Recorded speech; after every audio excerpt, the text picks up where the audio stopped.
A new coach, a new era, a new season of Rock Lobster hockey has made its way back to your screens. Can the Rock Lobsters return to the rampage that defined its regular season last year, or will the Sentinels feel the taste of victory for the very first time?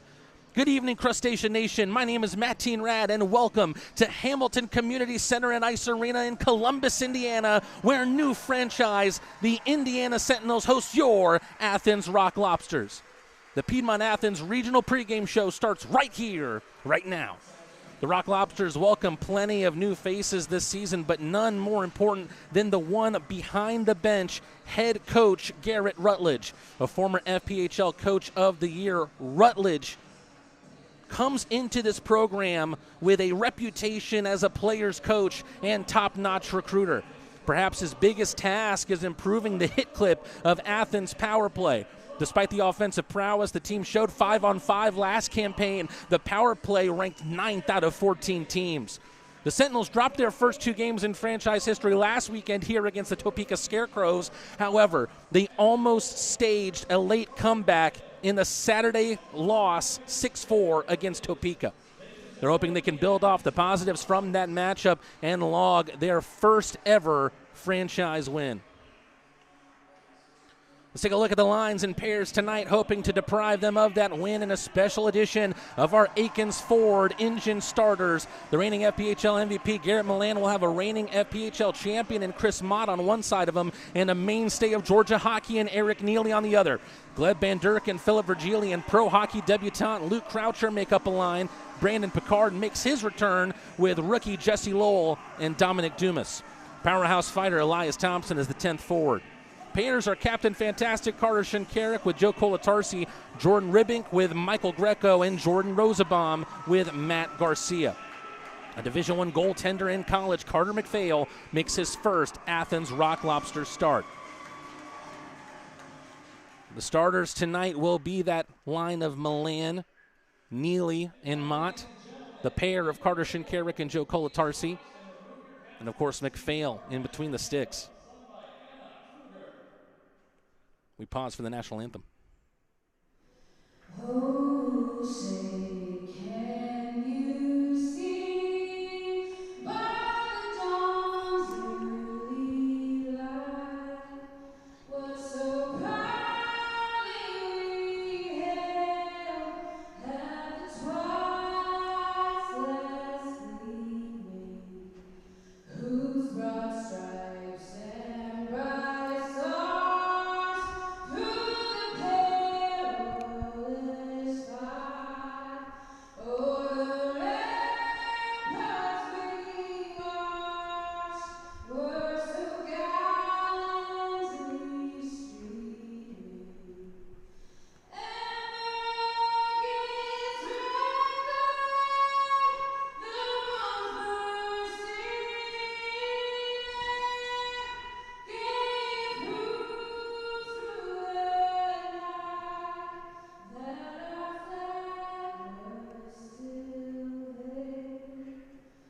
Oh, say does that star-spangled banner wave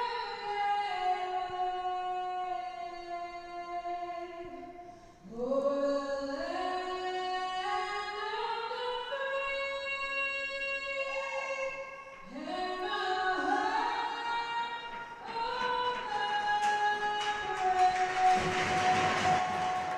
The national anthem has been sung. You know what that means. It's time for hockey.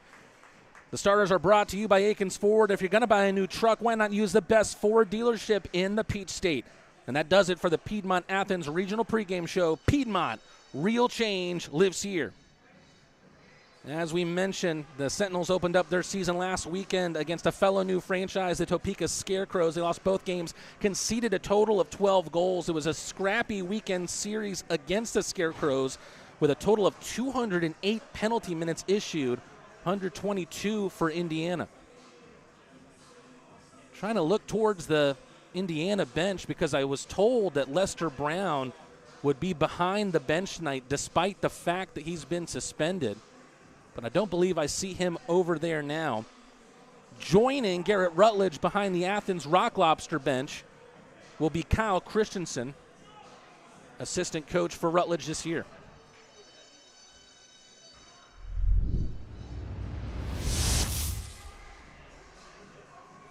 This broadcast is brought to you by Thornton Brothers, your one-stop source for janitorial safety and packaging solutions.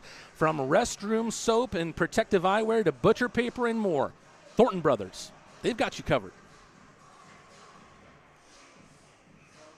We've still got the gate right outside of your screen in the far right-hand corner. And for those of you unaware, you might have seen it on my Instagram at Matteen Rad on my Instagram story. I'm about the exact opposite corner here at Hamilton Community Center and Ice Arena. They have packed this place up pretty well. It doesn't hold a huge capacity. They sold out last Friday, was given an attendance of 1,000 seats.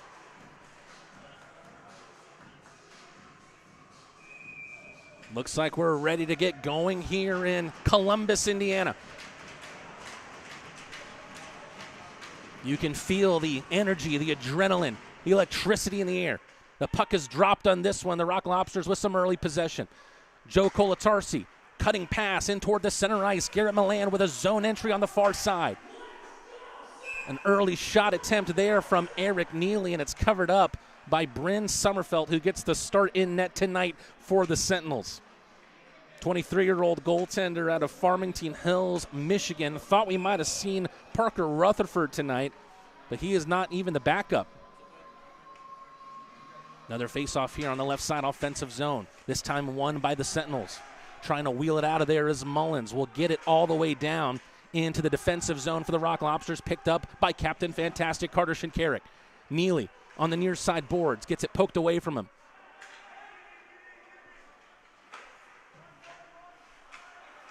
Damian Bridget with the defensive play there with the stick.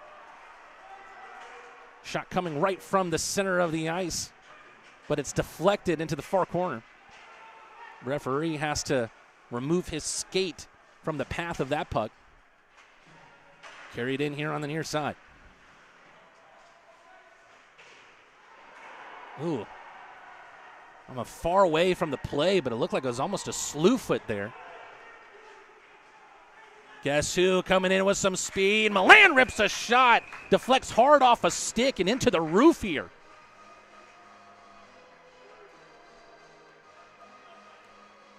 There's a little bit of that Milan magic that we saw so much last season. Milan, of course, the reigning FPHL MVP after a 100-point campaign last year. However, so far, the lone shot belongs to the Indiana Sentinels. Whistle here right on the faceoff. As the official wearing number 50 doesn't see something, rather see something he doesn't like. Very interested to see this line here on the ice for the Rock Lobsters.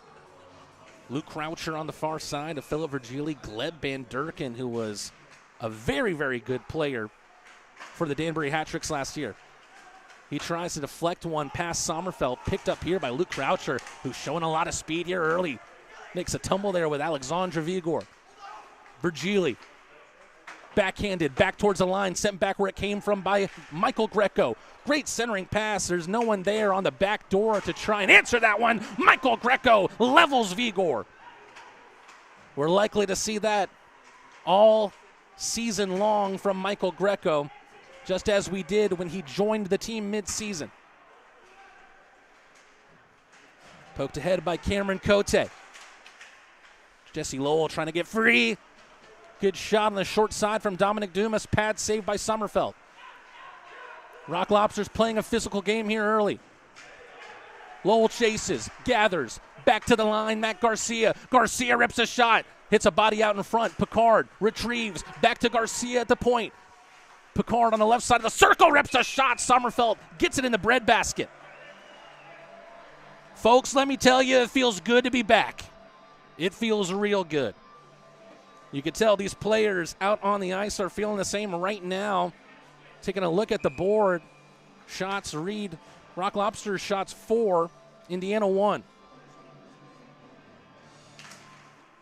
Jesse Lowell, captain at the University of Arizona, with a good win on the faceoff.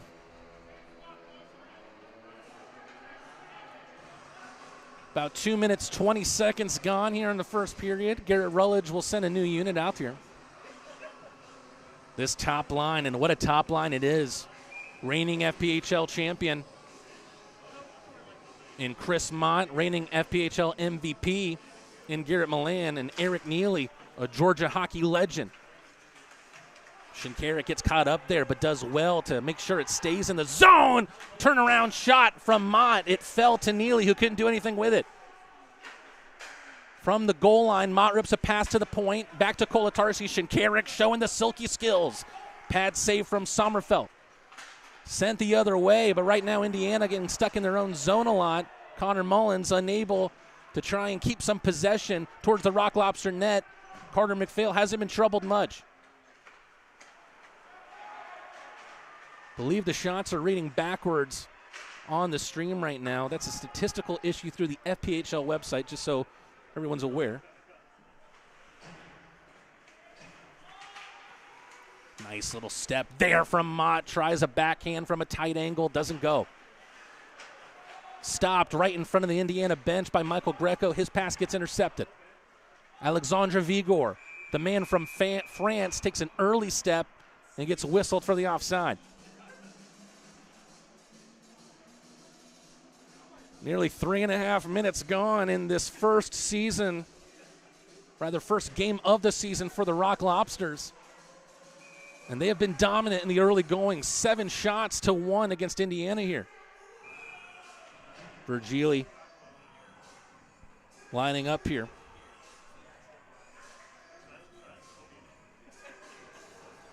Taking on Elias Najum on the faceoff.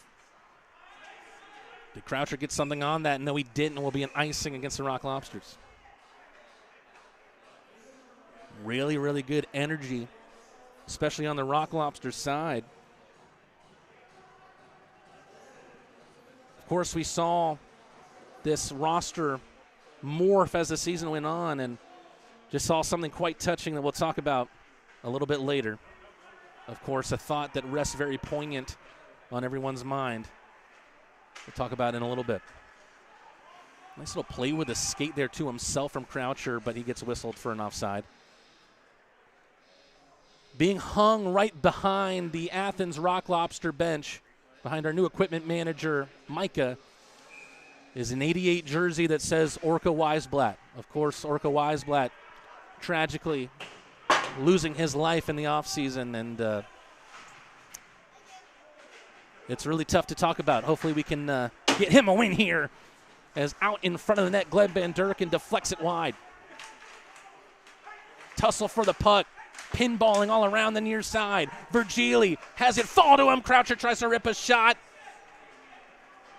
Van Durken loses his stick, gets it back. Indiana struggling to try and get it out of their own zone, but they succeed. Tight angle shot doesn't go. Grant Quickendall with the effort.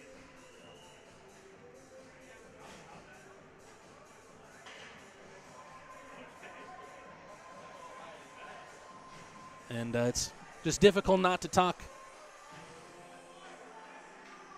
about Orca Weisblatt and feel just a mixture of emotions.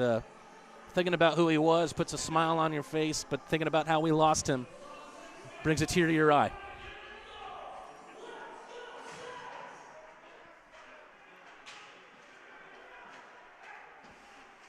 Rock Lobsters see the puck bounce off the boards right in front of their bench. Silky move once again. How about back-to-back? Looks like the Rock Lobsters are going to go to the power play here. Shinkarik to Milan. How many times did we see that connection last year? It rears its head once again here in Indiana, and the Rock Lobsters will have the game's first power play with 4.5 gone. Tim Delaney sitting for the hook. And this will give us our first look at the power play for the Rock Lobsters. Milan, Van Durken, Neely, Virgili, and Shinkarik.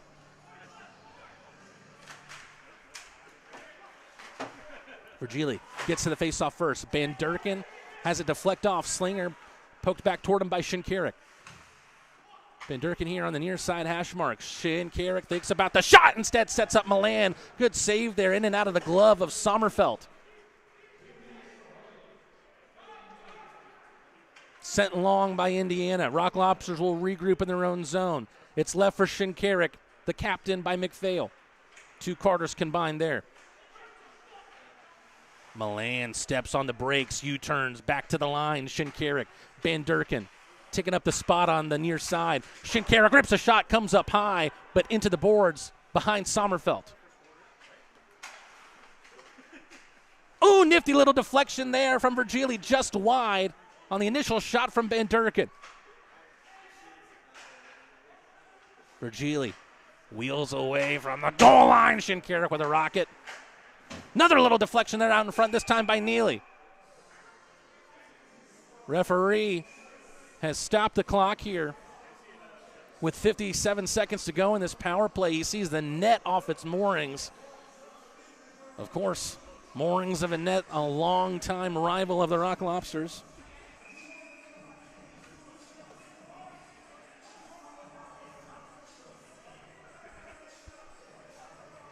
Looks like Rutledge is trying to decide whether or not to send a new unit out there. Looks like we're going to a commercial timeout here, I believe. We'll send it to commercial break, but coming up soon, more hockey here on the Athens Rock Lobster Network. At Athens Stonecasting, Don Hill oversees acres of sculptures poured from thousands of molds, endless possibilities for neighbors who envision unique gardens. Craig Meeks at First American Bank and Trust caught that vision. Together, Don and Craig create solutions that keep the business teeming with new gifts for the garden. Vision. It's one of the core convictions we live by. Learn more about what we stand for at firstamericanishere.com. First American Bank and Trust. Rock Lobster fans, this is Brad Akins. Akins Ford has led the way for years and keeps on growing. From offering the Southeast's largest inventory to being #1 in the nation in Ford truck sales, we're here to serve you.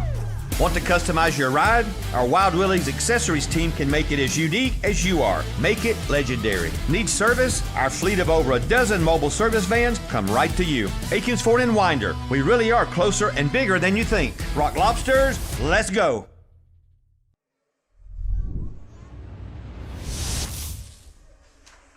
My good friend Hooked, or HR, asking what did I miss most, and it's hard to really pick just one thing on what you miss watching the guys play. But let me tell you, it's been a tremendous vibe from the boys here on the road trip in Indiana. Shot from Shinkarik, high and wide. Milan gathers with the backhand. At the line, Shinkarik. Van Durken to his left. He'll choose that option. Van Durken thinking about the shot. Rips it right in the breadbasket of Sommerfeld once again. He's been equal to everything thus far. That's save number 11. Van Durken back to Shinkarik. Milan on the far side, right in front of the Sentinels bench. About 15 seconds left on this power play. Turnaround shot from Neely into the bodies. Neely with a backhand pass. Milan with a shot. Knuckleballs over the bar and into the netting. Another stoppage of play with 13:37 to go. A mere 7 seconds left on the man advantage.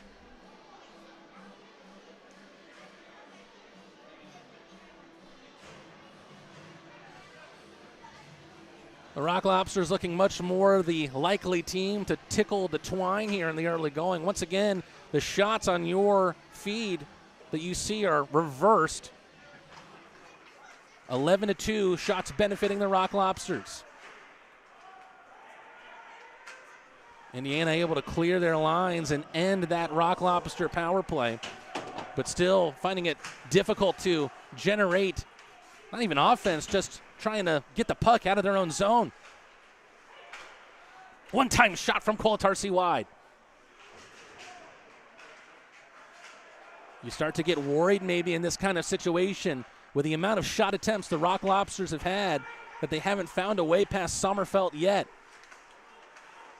There was a couple of those games where goalies just stood on their head against the Rock Lobsters last year, motivated to go against a powerhouse team in the FPHL's Continental Division. Another stoppage here with 12:54 left to go in the first period. Shout out, of course, to Joey Cools in the chat. Thank you for joining us once again, Joey.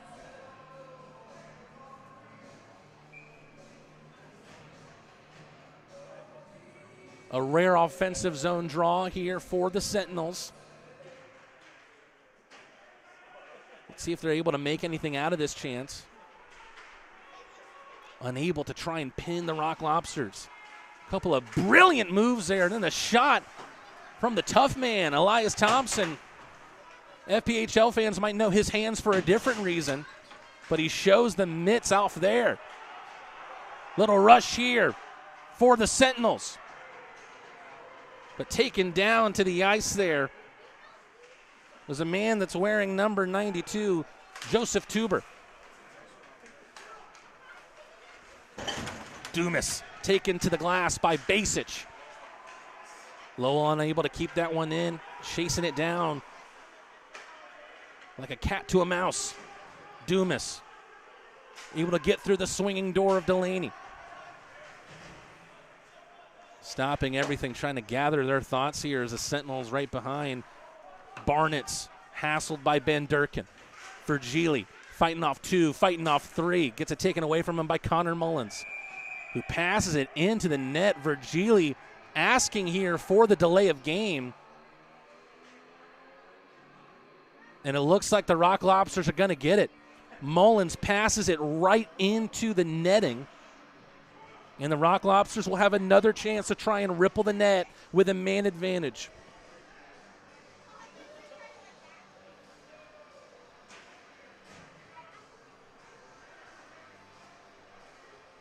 Here we see this power play unit again for the Rock Lobsters. Milan, Van Durken, Shinkarik, Virgili, and Eric Neely. Virgili and Neely, doesn't that just roll off the tongue? Shinkarik first to the draw. Sets up Milan again. Another pad save from Sommerfeld. Doing everything he can to keep his team in it. Right now it's a tie game still at 0-0. Van Durken doesn't see a path that he likes. Goes back to Captain Fantastic. Milan stops the pass from Shinks.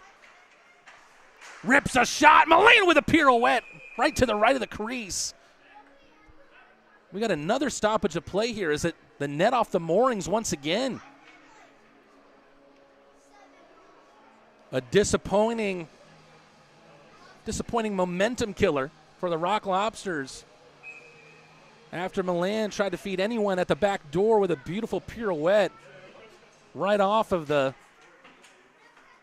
blue ice there. Minute and a half to go on this power play. Van Durken, brilliant feed, cross ice. Fake slapper, back to the Russian. Shinkarik, right on the face-off circle, right in front of me. Van Durken. Shinkarik leaves it for Milan, and there it is! First goal belongs to Philip Virgili. How sweet it is to be back for the Rock Lobsters. He nets the first goal of the season for the Crustaceans. We mentioned at the open of our broadcast how one of the big tasks for Garrett Rutledge coming into this team was trying to fix some of the power play issues that the Rock Lobsters had last season. It's great to see that on the second power play of the game for the Rock Lobsters, they convert through their Swedish center, Philip Virgili, and the Rock Lobsters lead 1-0.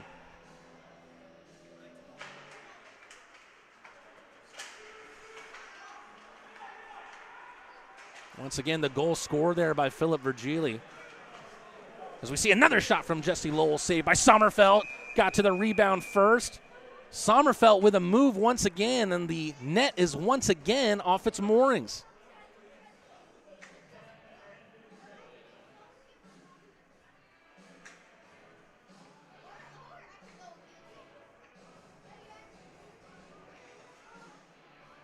Trying to get you those helpers on that goal as soon as I can.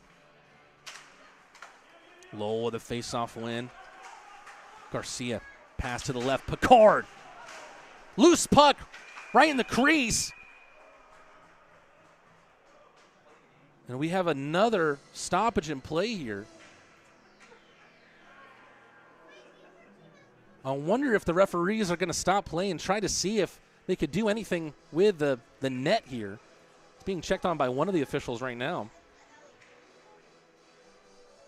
Shot 16-4 in favor of the team from the Classic City.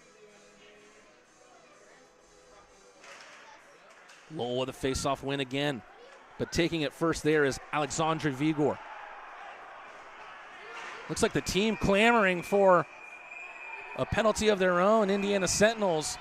Things getting a little wishy-washy there in the far corner. Rather the near corner from my side here.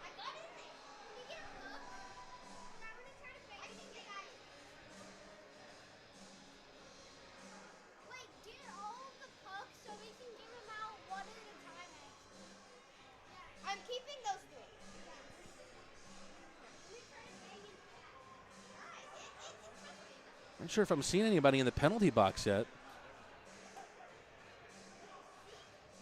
The door has opened, and in goes Brandon Picard as the Rock Lobsters will have to kill a penalty here.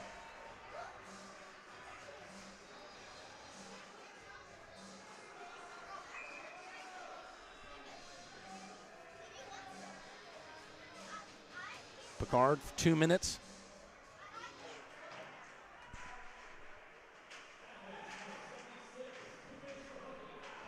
The call is hooking against Brandon Picard. Puck stuck in that far corner. Shinkarik having double duty on the power play and the penalty kill. Pass to the right side from a tight angle. McPhail makes the save. Not a lot of saves he's had to make thus far tonight. Stopped at the line.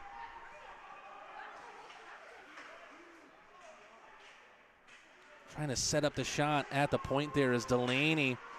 Rock Lobsters looking for a rush here. Trying to generate a break. Is that one in? Eric Neely with his first goal as a Rock Lobster. Comes on the rush from the Rock Lobsters on the shorthand. Picard still in the box, but Rock Lobsters make it 2-0. Who else but the man who makes his Rock Lobster debut, who lives in the city of Athens? Eric Neely makes it 2-0.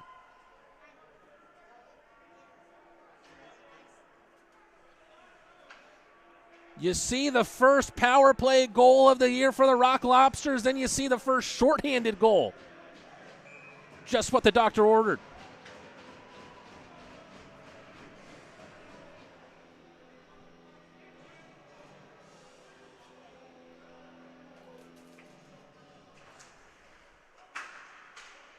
The Sentinels getting a brutal taste of the Rock Lobsters for the first time. Perhaps they don't like the taste of this crustacean without some clarified butter. Because right now the Rock Lobsters are looking hot like butter on a roll right now. Sent back into the zone by Virgili, the goal scorer of Athens first. Croucher almost forces the turnover in the offensive zone for Athens. Better looking here, but that one skips wide of McPhail. Another whistle will stop the play dead. Neely with a shot through the 5-hole of Sommerfeld.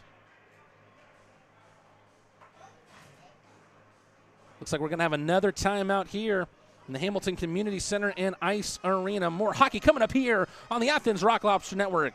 Crustaceans lead 2-0.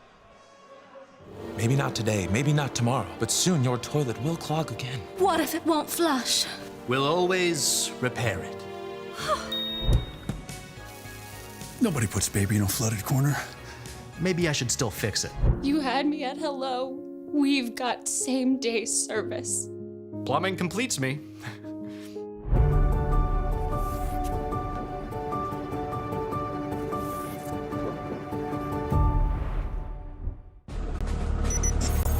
When you're the leader, disaster cleanup and restoration, how do you make like it never even happened happen? Fire it up, Randy!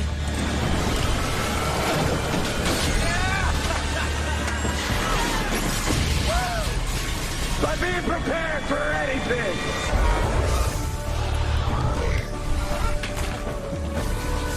Whatever comes your way, there's a pro for that. Serve Pro, like it never even happened.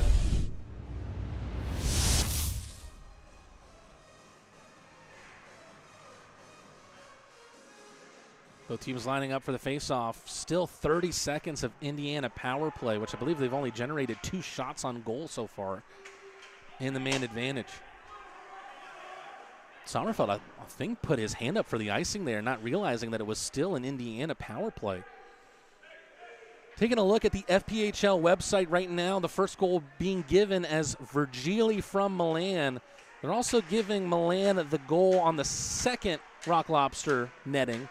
However, I do believe it was Eric Neely through the 5-hole assisted by Milan. We'll see if we get confirmation of that later on. Rock Lobsters back to full strength.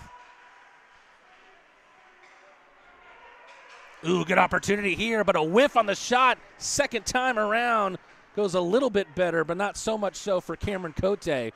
Indiana still looking for their first goal in this contest. Being pointed at here is Sam Barnett's, I believe, or are the Rock Lobsters going back to the penalty kill?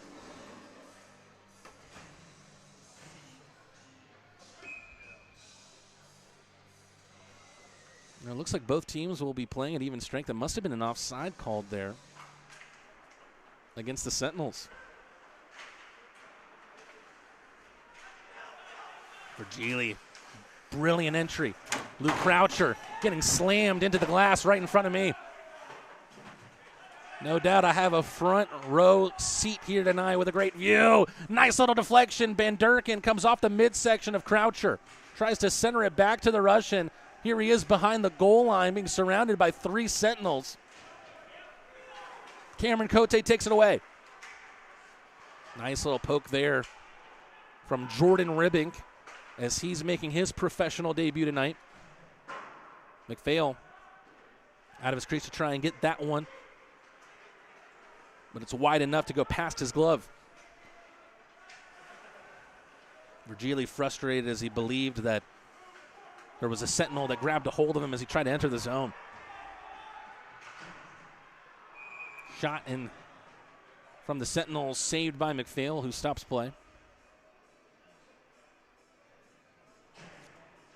The only issue with having a seat so close to the ice is it is cold, ladies and gentlemen. It is quite cold. However, the weather so far here in Columbus, Indiana has treated us quite well. Beautiful hotel nearby in Edinburgh.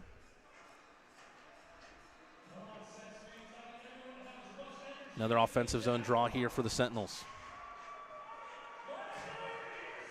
Calamity around the boards.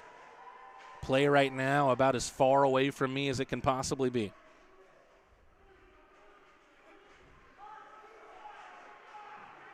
Rock Lobsters. Milan generating speed with his skates as only he can do. But his pass is off the boards. A turnover for the Rock Lobsters, but Milan has it right back in his possession. Here's Jordan Rosenbaum, another pro debutant tonight. Rock Lobsters whistled for offside. Mott entered early as Milan took the puck into the offensive zone. 6.5 minutes left here in the first period. Larry Wise asks, Matteen, are you traveling with the boys? Yes, I am, and it's been a great trip thus far. A really, really good energy with this team thus far this season.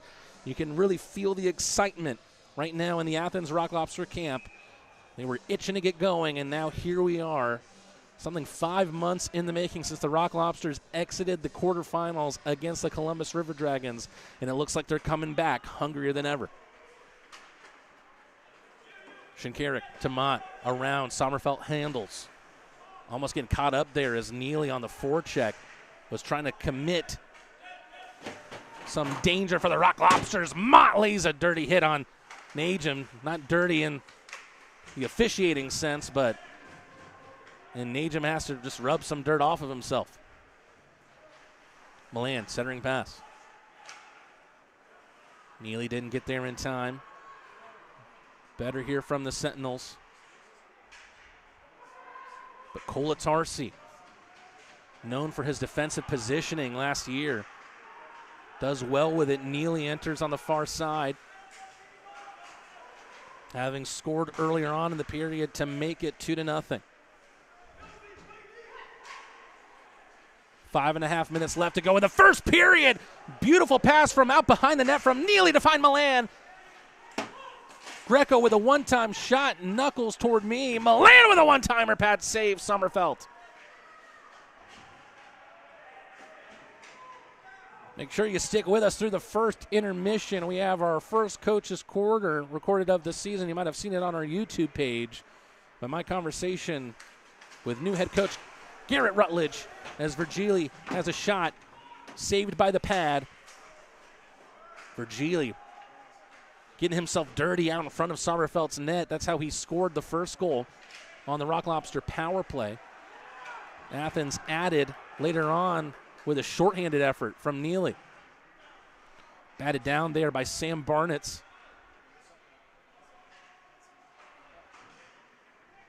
Sentinels trying to play make out of this near corner in their offensive zone. Centering pass is a miscue.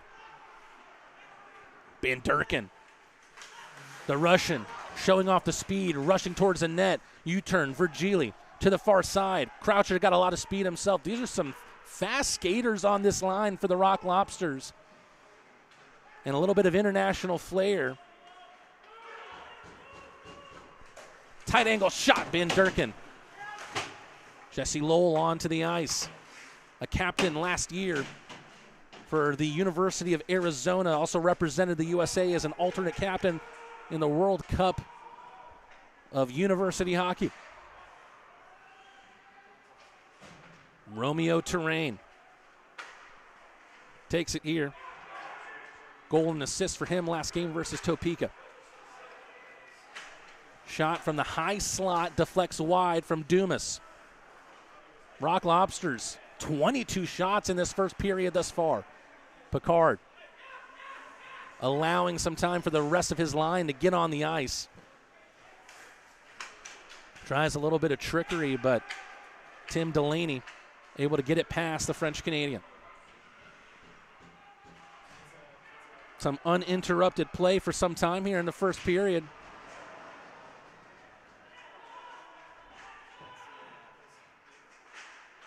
Sentinels in their offensive play kind of getting themselves stuck on the end boards.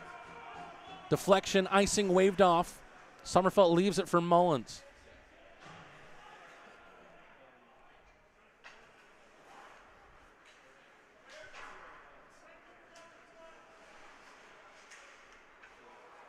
Less than 3 minutes to go in the first period. You can ask for a better start for the Rock Lobsters if you're Garrett Rutledge.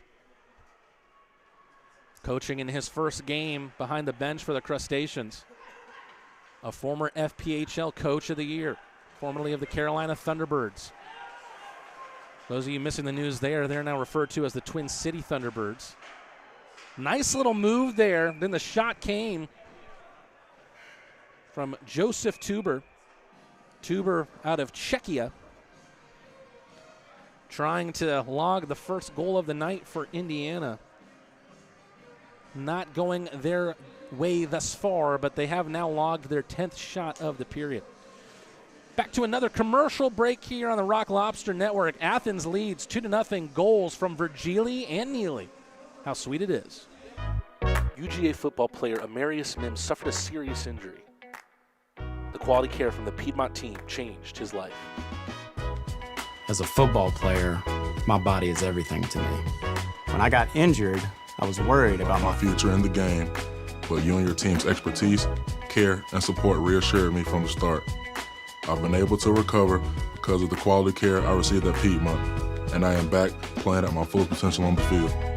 I can't thank you enough for what you've done for me, my family, and my future. Your help means the world to me, and I'll always be grateful for your part in keeping my dreams alive. How you doing? Well, I didn't know you were going to be here. Yes, sir. I'm so proud of you. So happy for you. It gives me joy to see you out there on the field doing your thing. You look good. Appreciate you. It's a good-looking ankle. I'm trying to tell you.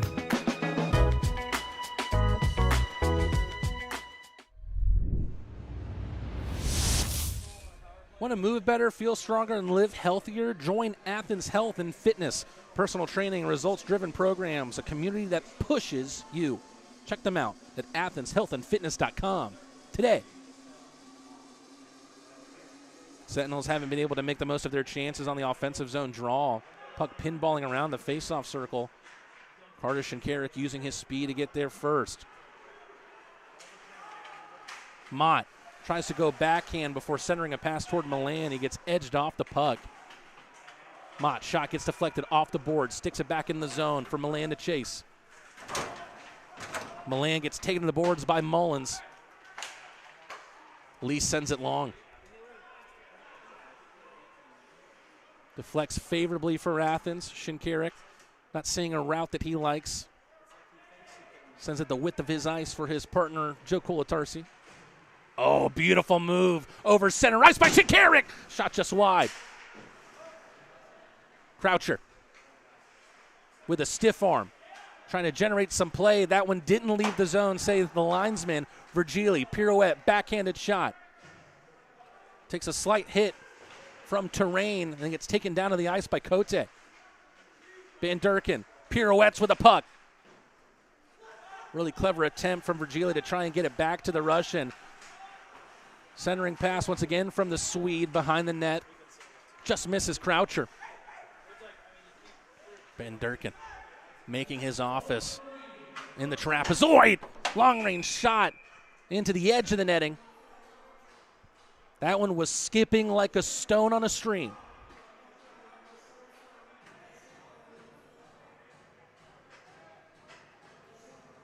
Looks like this one's going to be an offensive zone faceoff. Less than a minute to go here in this opening period of the Rock Lobsters season.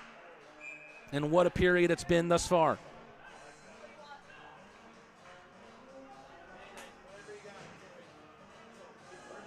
Virgili over the dot. Able to push it over to the far side for Croucher. Croucher releases a shot. Picard was there on the doorstep, unable to direct it past Sommerfeld. Kuykendall enters the zone, slapped away by Kolatarsi. Croucher getting in a physical battle, wins it, finds Virgili. Virgili dekes into the zone. Clever pass towards Kolatarsi, back to Virgili, back to Kolatarsi. Shot trying to come for Picard. Great save from Sommerfeld. What could this scoreline be if Bryn Sommerfeld wasn't in the crease right now for the Indiana Sentinels? Because the Rock Lobsters, according to the scoreboard here at Hamilton Community Ice, right now have 24 shots through the first 19 minutes and 41 seconds. Seconds away from the first intermission. Reminder to stay tuned here so you can keep up on everything Garrett Rutledge, our first ever Coach's Corner of the season, coming up here on the Athens Rock Lobster Network.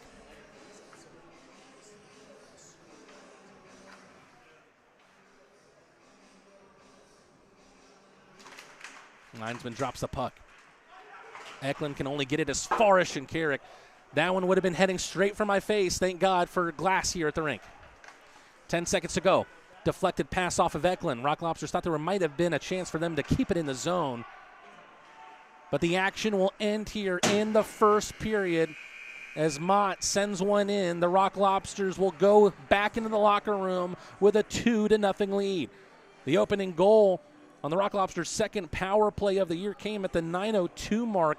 Philip Virgili, Garrett Milan with the helper. Right now, the FPHL website is saying that Garrett Milan scored the second one shorthanded, but I believe it was Milan who had the helper on Eric Neely's first ever goal as a Rock Lobster. We'll see if we can get more confirmation on that later. The Rock Lobsters, once again, looking like a dominant team on the ice here. The Rock Lobsters with a new kid on the block last season. This year, the Indiana Sentinels trying to get their first win as a franchise. But Garrett Rutledge is trying to get his first win as a Rock Lobster coach. Let's see what he had to say in our first Coach's Corner of the year.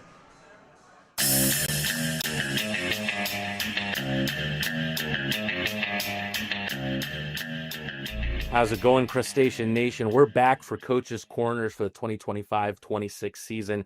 It gives fans like you an inside look to the games and goings-on for the team. As always, I'm Matteen Rad, and I'm joined for the first time on the show by Athens head coach Garrett Rutledge. Coach, at the time of recording, we're a week out from opening the season in Indiana. The team is just coming off that intermixed scrimmage with the UGA Ice Dogs on Tuesday. Being there, it just seemed like the boys were having fun out there. What did you make of the night, and was there anything that you feel like you learned about the team? Yeah, that was my first experience kind of being on the bench and walking out on the ice. So it was cool to see all the fans and stuff, and obviously seeing the UGA fan base too show up. So it was a good crowd. I was actually surprised how many people showed up to watch the scrimmage. I thought it was a lot of fun. It was kind of like a little bit of mixed chaos, but it was good to intermingle with kind of our, might say, little brother at the arena here. So it was good for the program. I think it was good for their hockey program and both programs to kind of form that bond together. So it was good. I thought it was fun. And like I said, it creates a good buzz with the fans because you get to see some live hockey here in the Athens Ford Arena. So it was fun. You're absolutely right. It was a blast. I'm just curious, were there any players who stuck out for you on the night as having a particularly good performance? Yeah, well, like you can always point to the obvious ones. The one guy that sticks out for me is Jesse Lowell, guy we picked up from Arizona State. He played last year. Big body, moves the puck well. Like I loved his game. He's always got a big smile on his face. He's going to become a fan favorite here in Athens really quickly. And then I think Gleb Ben Durkin just shows his speed and his skill set and what he can do with the puck. I'm excited to have him on the hockey team and watch him develop over the season here. And I'm sure he's going to light the lamp a few times. I'm definitely going to ask about a couple of those guys later on in this interview, but I'm wanting to know about what you tell us about the goalie room right now. We know about the signing of Carter McPhail, and he's an exciting signing, Division I hockey player. Is he shaping up to be the number one right now? And what is the rest of the room looking like? Yeah, I think it's an open door. Like McPhail's one of those guys that comes in. He's a smaller bodied goalie, but he competes hard. He's a pro. Obviously, you didn't get to the D1 level by just being a slouch in net. So he's comes to prepare every day, works very hard. He's always ready for practice. He challenges the guys. He's explosive in the net. He's always working. He's a pleasure to be around to watch him do his craft. And then we actually just got sent back Will Lavalier. He was at the Allen Americans East Coast camp. So he's back in town. Actually, he just walked in here. I'm just literally looking at him right now. So yeah, so that's basically where we're at. Both him and Carter are going to be basically sharing the net. So we got 1A and 1B. So it's a pleasure as a coach to have two good goalies. And obviously everybody's familiar with Lavi here. So it's great to have him. Another new face I want to talk about, I think, is someone that the fans are really going to be excited about. It's someone you've already mentioned. It's Gleb Ben Durkin, someone who I think will really excite the fans. He was higher than a point per game player in his rookie year with the hat tricks last season. What do you think his game adds to the team? Is it just that? Is it contribution? Is it points? Well, he immediately, right off the bat, like he's an infectious kid. Like even being from Russia, he's very got a big smile on his face. He jokes around a lot. Like he's got a good personality. He's well liked by the boys, and it's fun to see. It's fun to see him fit into our group. And then give him the puck, and he's special. He's a talent. He gets it in the scoring area. He usually dunks it in the back of the net. So, which is it's going to be fun to watch. Like I said, he's got some stuff to work on with his game, but I think just as he's in Athens and around our core guys, our group, and how we're going to be structured, and he's gonna take off very well in this program.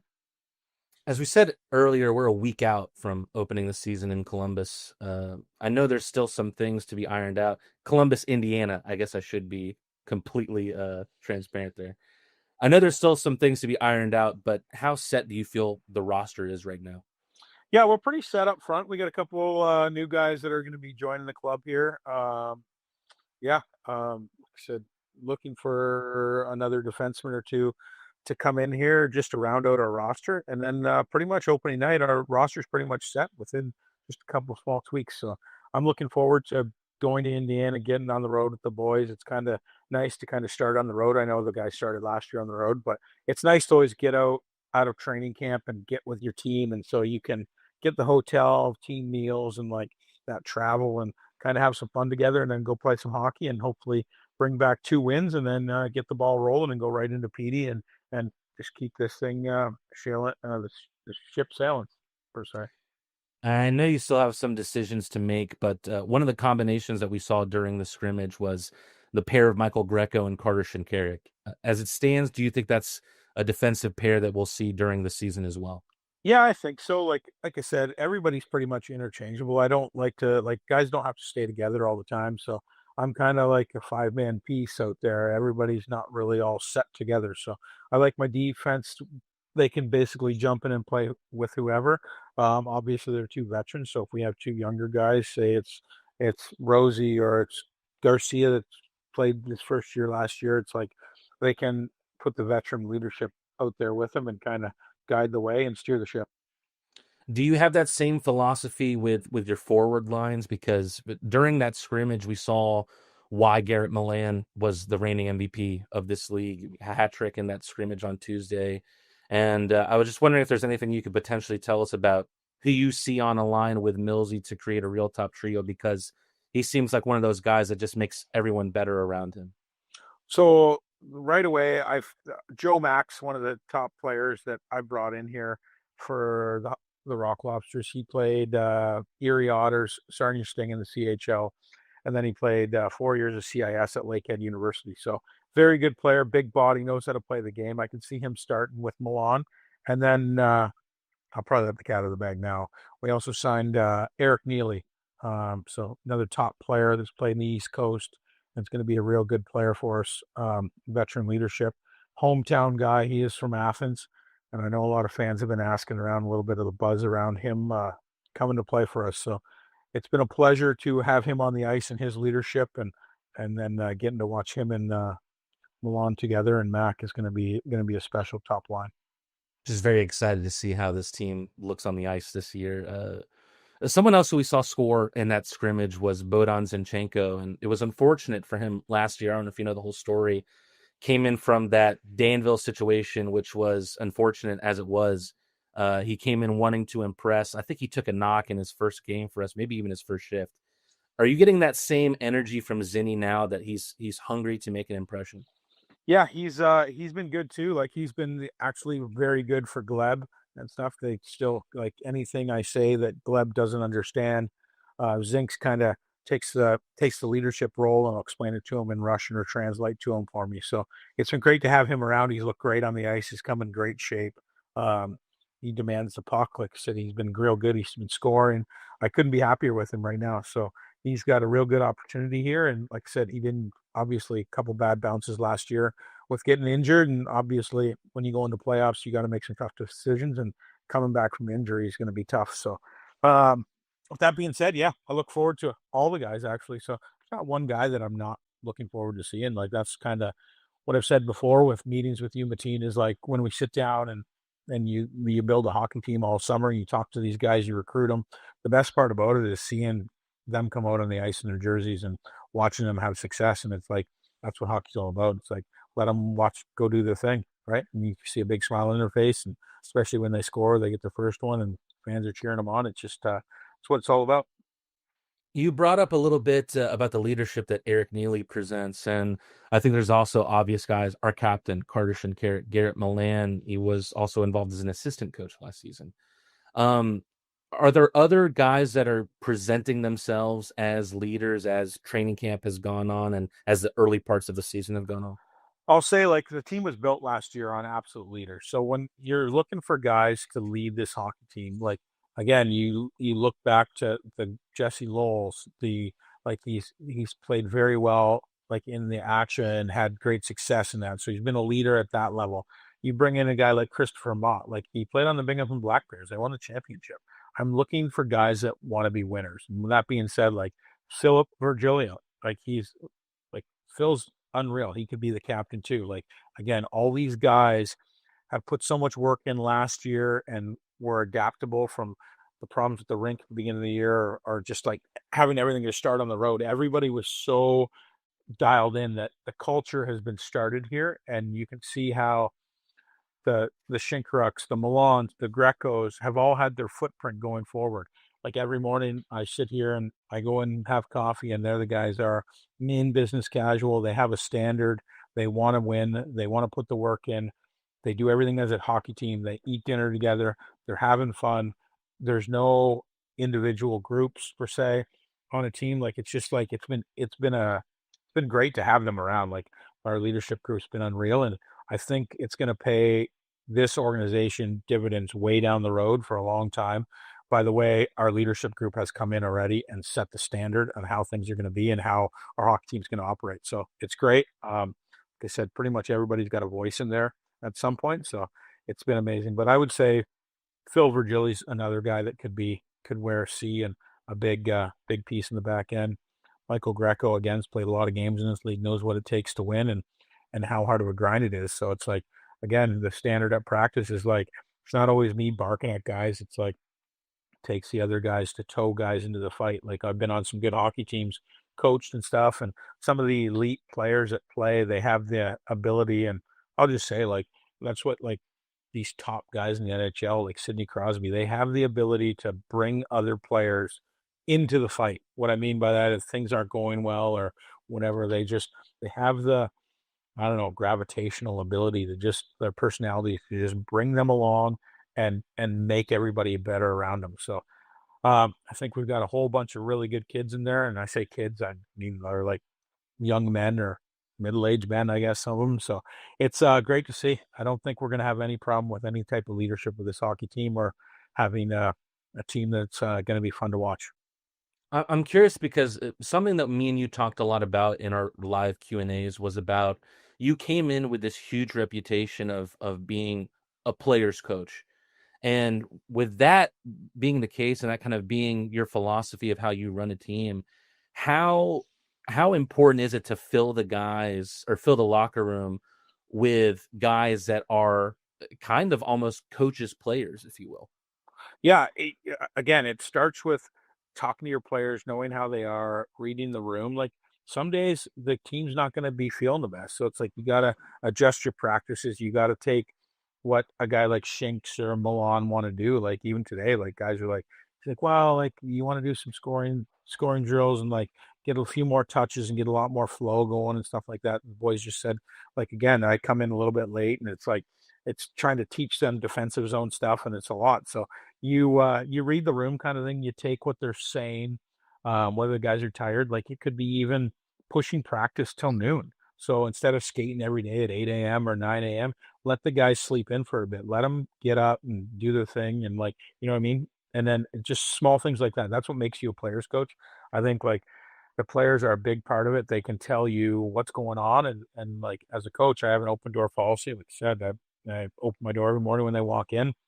I want the guys to know that I'm kind of I'm the coach, but I'm also part of the team, and it I don't know, it just made a success, and I like people coming in and having fun at their work. So, you know what I mean? It's just how I coach. You might remember during those live Q&As, questions that we had gotten repeatedly, a lot of them were about the power play. With that being the case, how are the special teams units shaping up? Is success on the power play kind of just about maybe putting the right guys together? Yeah, I think it's going out with a game plan, sticking to a structure. Again, it's through video, it's through healthy discussion, getting the right guys together. You got to get a net front guy. You got to get a guy that's a shooter, a playmaker, and have rules within that structure to be able to have success. So, like I said, if all five of those guys on the ice are on the same page, generally speaking, you're going to have a good power play. It's like 2-shot rule. You're getting 2 shots every minute. And then if you don't, we want to, like savages, get that puck back. You want to work, work, work. And then off we go. Next unit comes on. So is there a 1A, 1B? People call their top unit. There's a second unit. But at the end of the day, if the second unit's going to be going, they're the one that's going to start. I kind of have a rule of thumb, but if you score, like that unit's going back out to start. Like that's just the way it is. So, competition again, that creates competition. We do a lot of power play practice where we're doing games or whatever, and like there's going to be something on the line. So PP1 versus PP2. Like again, they have their penalty killers down there. The penalty killers are down the other side.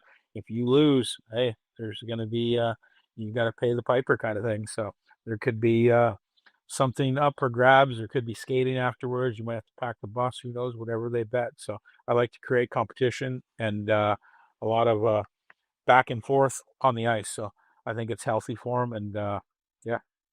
We look ahead to facing the Indiana Sentinels, new FPHL franchise in this league. And yeah, they have some guys that we would be familiar with in our league. Zach Horn, Jawan Davis, Parker Rutherford, some guys that come to my mind. But how do you deal with preparing for a team that has literally never played a game?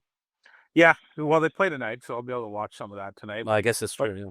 like I said, to be honest with you, Matteen, like I've coached over the years and in this league and stuff, and even in the OHL last season, and what I've taken from the coaches I've been with is just we worry about us. Like at the end of the day, like it doesn't matter if we're playing the Monroe Moccasins or Indiana Sentinels or Carolina Thunderbirds. It's just a hockey game to me. Like we all put our gear on the exact same way. We worry about the Rock Lobsters, how we're going to play. We want to dictate the play. We want to control the pace of play. We're not going to back down. We're going to play how the Rock Lobsters want to play. So any given night, obviously, there's different players in different teams, and obviously you got to respect that. But for the most part, we take it as the Rock Lobsters. You're coming to play the Rock Lobsters. We're not coming to play you. You're going to play us tonight. So you want to play? Here we come. So yeah, that's how it is. Like I said, I've never been to the rink before either, so that kind of throws a little bit of difference in it. And again, we'll get down there and hopefully morning skate, like you get out there, get some touches, see the boards, see the lines on the rink, kind of the goalies get some touches and see where their angles are at and all that kind of stuff. The glasses and the board, like the yellows are lively, like just all the things that come with a brand new rink that no one's played in. So again, little things to be watching tonight for when they're playing. I think they're playing Topeka tonight, so it should be exciting in there and see what kind of crowd they have. And obviously, have a smaller building. Like we've been to these water towns and places, they kind of get a little bit rowdy because the fans are on top of you and stuff, and they're fun places to play. And generally speaking, when they have a community rink, they usually got a little, pretty good ice in there, so it usually plays pretty fast. They are already facing some challenges, though. Their head coach, Kurt Walston, stepped down after what was described by the club as visa challenges. And now 25-year-old Jack Hudek, who has had some spots in this league as a goaltender, young coach starting out. I'm just curious, what advice would you give Jack if you could? You know what? I'm a big proponent of, I've been told several times, on when you're a coach, the biggest word for me is just being fair to your players. So whatever you do, prepared wise, dealing with trades or anything going on within the organization, is you just got to be fair. So the guy's not working hard, you hold everybody to the same standard, and you're just fair. So making sure that you're in there, you're doing video, you're prepared, you got a good practice plan. And like I said, the word fair comes up. Hate to exit the interview during the last minute of our Coach's Corner segment, but action is about to begin here in the second period. Make your home feel brand new. Dalton Carpet One has the flooring you've been dreaming of. Visit DaltonCarpet1.com today and step on to style. Rock Lobsters start the second period with a 2-0 lead. Philip Virgili opened up the scoring not only in this game but on the Rock Lobsters season with a goal on the power play. Rock Lobsters now 1 for 2 on the man advantage. Then on the shorthand, Eric Neely scored his first goal as a Rock Lobster. Puck got deflected back to him. He one-timed it through the 5-hole of Bryn Sommerfeld. Both teams will switch sides. Rock Lobsters will be skating from left to right now. Sentinels in the navy blues from right to left. That gives me a front row seat to check out the goaltending stylings of Carter McPhail. Neely looking for a second of the game. He gets it. Eric Neely, having already scored in the matchup on the shorthand, now makes it 3-0, showing why he is a Georgia icon of hockey.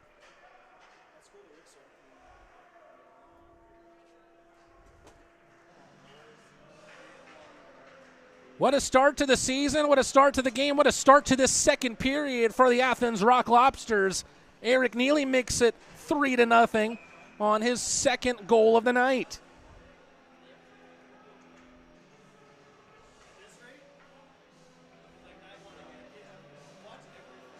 Only 13 seconds into the second period. Rock Lobsters lead 3-0. Sentinels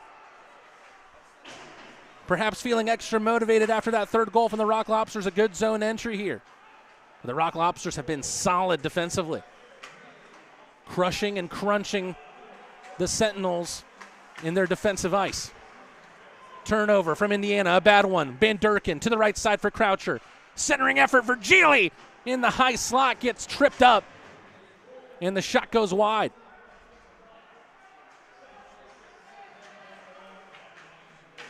Sentinels looking a little bit cleaner in their zone entries, however. Shot came, but it was an easy cover-up for Carter McPhail. Very, very interesting prospect who joins the Rock Lobsters here as a rookie, making his professional debut today, wearing the number 33, a Division I goalie in college with Ferris State, Miami of Ohio, and Mercyhurst. He also played for the U.S. National U17 Development Program. He joked with me that he was the oldest player to ever feature for the U17s. Rosenbaum, good pass out of the face-off for Dumas. Dumas, cross-ice pass to the left side for Lowell. Lowell chases all the way around for Rosenbaum. Rosenbaum trying to make an impression. Shot goes wide. Brandon Picard struggling to get back up to his feet. And he'll hobble back to the Rock Lobster bench. Not what you want to see, any knocker injury early on here. Picard looks like he's favoring one of his lower extremities.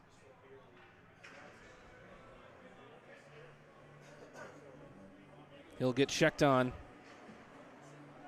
by new Rock Lobster athletic trainer.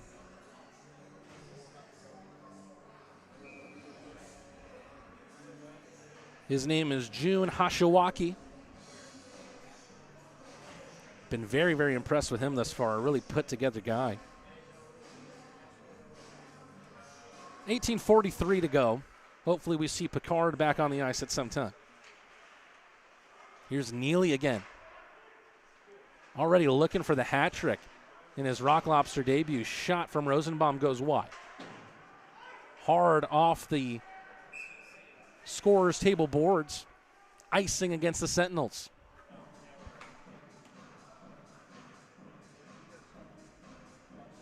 There's a little bit of technological, statistical issues here at the Hamilton Community Center and Ice Arena. Because of that, the shots are reading backwards here on the stream. According to their scoreboard, the Rock Lobsters outshooting the Sentinels 26-12. That's that Athens team we know and love. Around the end boards. Dumas there to meet it. Collides with Damian Bridget. Greco lays the body there. Milan out to the right for Ribbink. Cuts the ice with a pass to Mott. Back into the neutral ice. Ribbink around for his defensive partner, Michael Greco. Another pro debut for a Rock Lobster night tonight with Ribbink.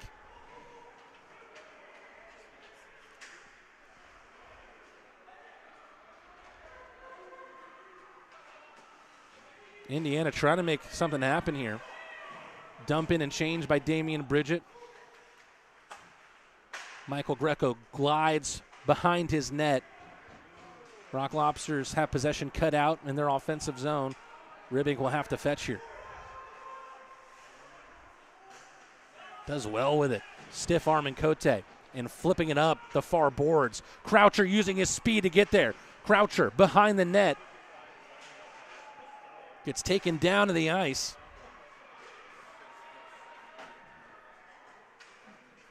As we see the whistle here for icing.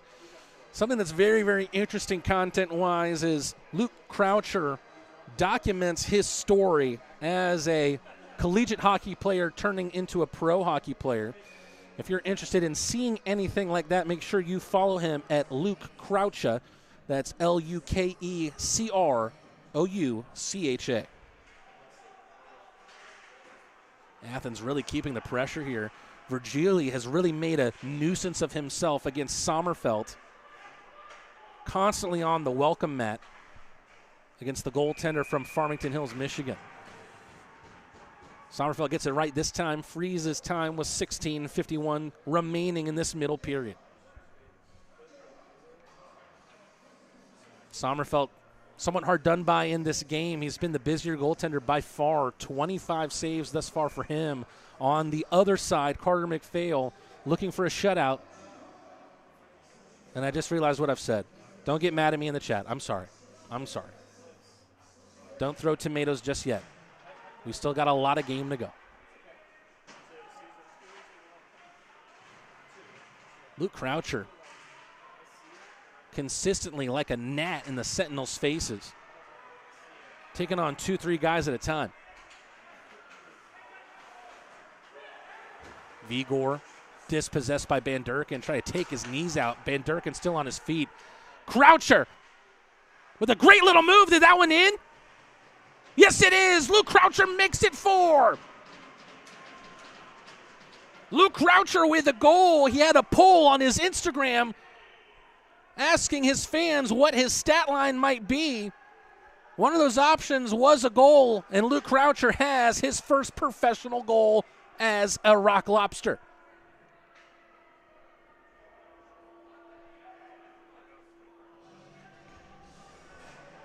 Things starting to feel a little bleak here for the Sentinels as Croucher makes it 4.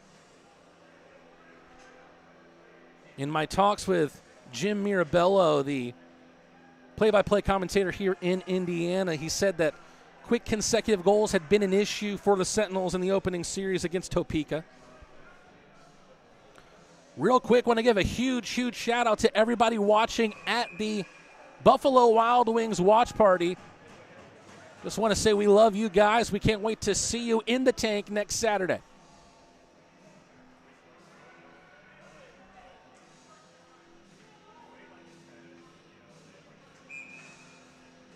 Three road games to start the Rock Lobsters season, including tomorrow night here in Columbus, Indiana. Then they'll travel to play the PD Ice Cats for the first time next Friday before opening up their home slate at Athens Rock Arena. Jesse Lowell with a good shot that skips like a stone wide of Sommerfeld. Rock Lobsters will go up a man here. It's going bad to worse for the Sentinels. Garcia from the point. Tight angle shot. Rosenbaum saved by Sommerfeld. And the Rock Lobsters going back to the man advantage for the third time tonight.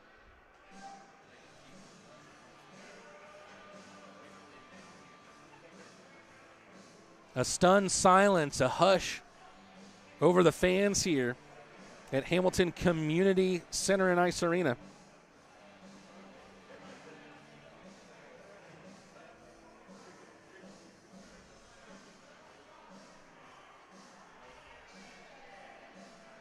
Into the box is A.J. Basic.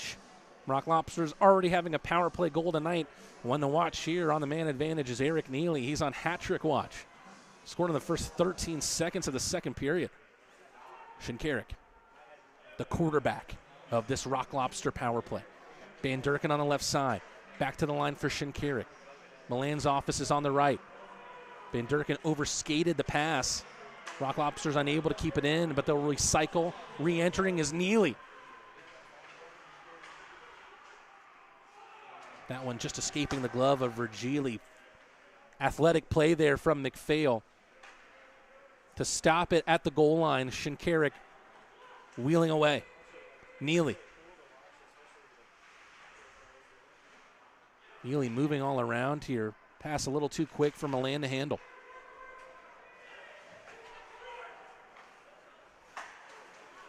Good opportunity here on the shorthand. Out of the back door, unable to get this shot off. What an opportunity on the shorthand for Zach Slinger and the Sentinels. Van Durken now on the other side. Was nearly an open net. McPhail was sprawling to his left to try and get anything on it, but the shot never came from Slinger as he whiffed on it. Neely taking a spot in the center of the point, going toward the goal line. Coming there is the puck as Virgili gets a touch on it. Trying to clear their side of the ice, and they will, the Sentinels. 30 seconds left on Basic's penalty. Goals from Virgili, 2 from Neely, and Croucher to make it 4-0. Chris Mott, a little bit of extra speed in his skates, takes the hip check, bounces off of it, still has the puck. Colatarsi fakes the shot to the right for Greco. Into the corner. Puck comes loose for Mott. Croucher, very, very good at protecting that biscuit. McPhail slaps the ice, telling his team that the power play is over. Greco with a shot, saved there by Sommerfeld. McPhail was heading back towards the bench. Is there going to be another penalty here against Indiana?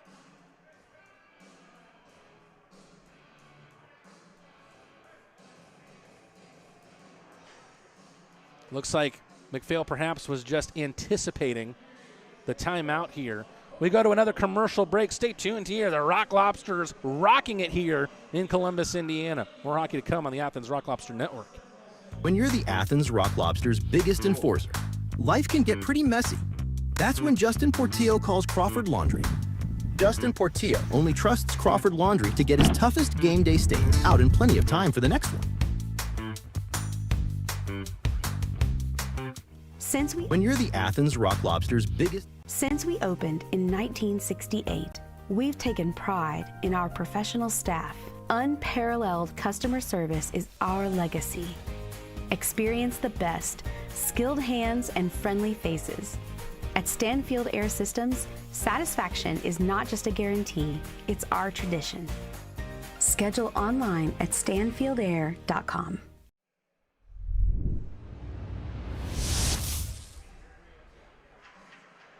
Back here at Hamilton, the Community Center and Ice Arena.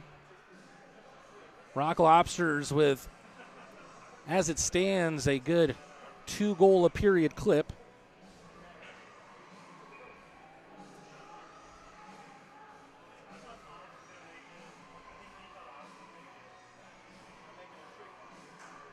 Offensive zone draw here for the Rock Lobsters.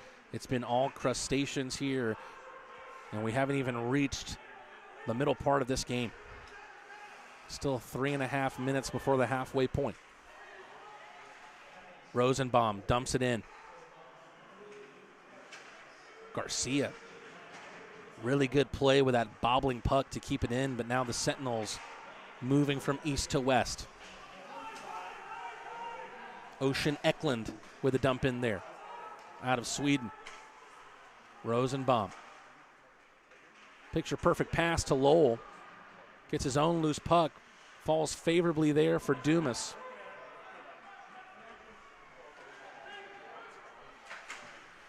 Shot down from a knee there. It's a man wearing number 90, Elias Najum.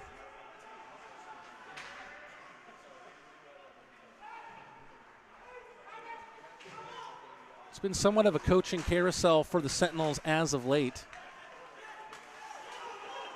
Behind the bench tonight will be Joe Rabb.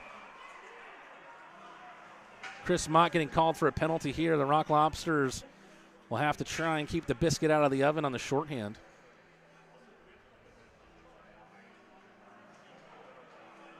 Talking about a little bit of the coaching carousel that we've seen for the Sentinels before the season has really even started. Rick Powell, who was not the head coach last weekend, is sick tonight with COVID. So a local hockey coach, Joe Rabb, is behind the bench tonight.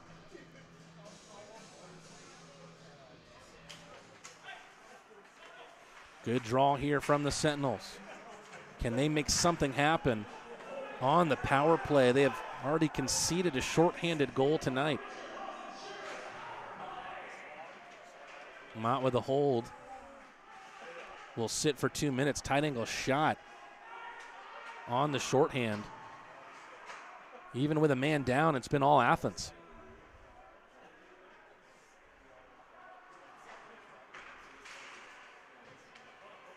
Kolatarski gets a piece of it, but Barnett sends it deeper in.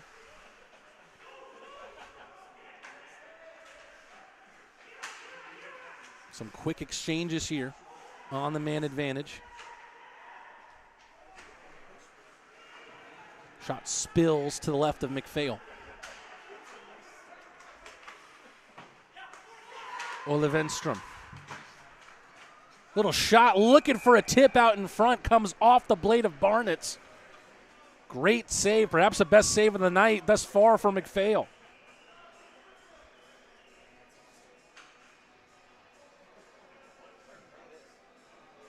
Larry Wise asking, is Eric Neely wearing number 7 tonight? Yes, he is. I believe the long-term plan is for him to move to number 59. They've got to get that jersey in. Of course, a short period of time since Neely has joined the team and the season beginning. But a huge acquisition for the Rock Lobsters nevertheless. A captain last year for the ECHL's Atlanta Gladiators, a man with AHL experience, and a man who has made Athens his home. Calamity of bodies right out here in front of me. Matt Garcia doing a good job of getting that biscuit away from Bridget. Kuykendall pushes Garcia down to the ice. Kuykendall taking some exception to something against Garcia, who whispers a sweet nothing in Kuykendall's ear. Looks like Kuykendall might sit here.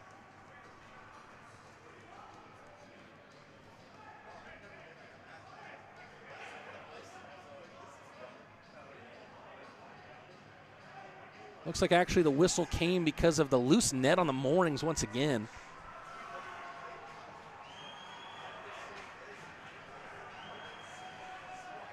So it will stay 5-on-4 in favor of the Sentinels. Cal Langston saying, Matteen, I'm so excited to hear you again. I'm so excited to be seeing your chat again, Cal. Thank you so much for joining us once again on the world-famous Athens Rock Lobster chat. So glad it could make its return here on YouTube. Of course, the Rock Lobsters also live on Sporfy. We also might have some exciting news coming up soon about where else you can catch Rock Lobsters hockey. Slapper, a hard one, bounces off of Shinkarik, who's down to his knees. Shot came from Mullins, and that one hit the roof. It hit Shinkarik so hard. Two Carters helping each other out there as McPhail helps his captain back to his feet.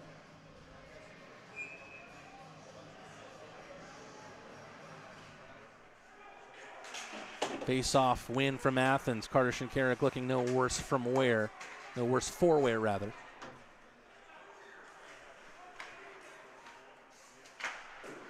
Great pad save from McPhail, and then he pokes it away from Lees. Tight angle shot. McPhail with another save. This time off Venstrom. Good job here from McPhail. And actually, it looks like I missed another Rock Lobster penalty. Michael Greco is in the box here.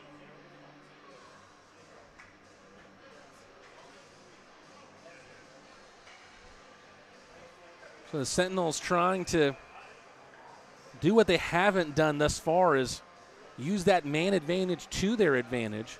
McPhail not very busy in the first period, much busier here in the second thus far, but he's been equal to everything he's seen. Looking for a brilliant start to his professional career.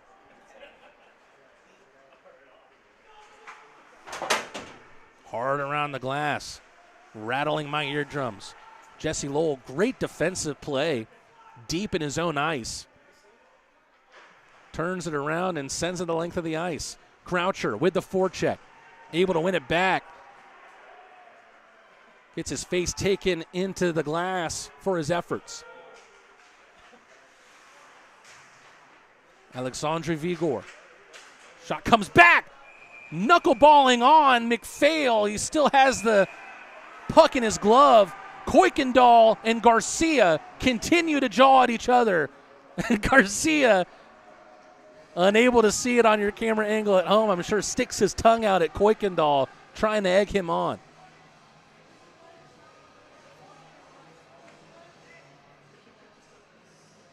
And you can see Kuykendall's blood boil as Garcia has succeeded in getting under the big man's skin. Kuykendall standing at 6'4", a 21-year-old defenseman out of Kentwood, Michigan.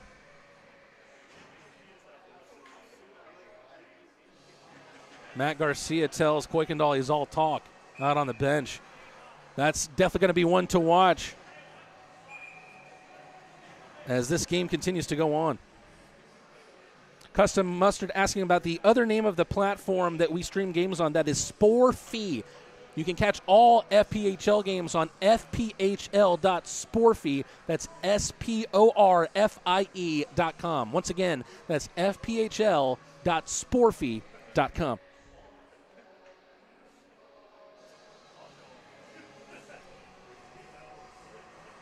Looks like we've got a little bit of time out here. So let's tell you about some of our beautiful sponsors. This broadcast is brought to you by Thornton Brothers, your one-stop source for janitorial safety and packaging solutions. From restroom soap and protective eyewear to butcher paper and more, Thornton Brothers, they've got you covered. Want to move better, feel stronger, live healthier? Join Athens Health and Fitness. Personal training, results-driven programs, a community that pushes you. Check them out at athenshealthandfitness.com today. And, of course, make your home feel brand new. Dalton Carpet One has the flooring you've been dreaming of. Visit DaltonCarpet1.com today and step on the style. That is DaltonCarpet1.com. Michael Greco still in the box, 38 seconds on his slashing minor. Rock Lobsters have 4 on the board. on the power play in the 9:02 mark of the first period from Philip Virgili, who opened the scoring on the 2025-26 season for Athens. 2 minutes later, rather almost a minute after that opening goal, Eric Neely scored his first as a Rock Lobster on the shorthand. Then 13 seconds into the second, Neely had his second. Helpers from Mott and Milan as that top line combines. And then Luke Croucher scores his first pro goal to make it 4-0 earlier on in this period. So a little less than half to go in this game. Sommerfeld sprawls onto it.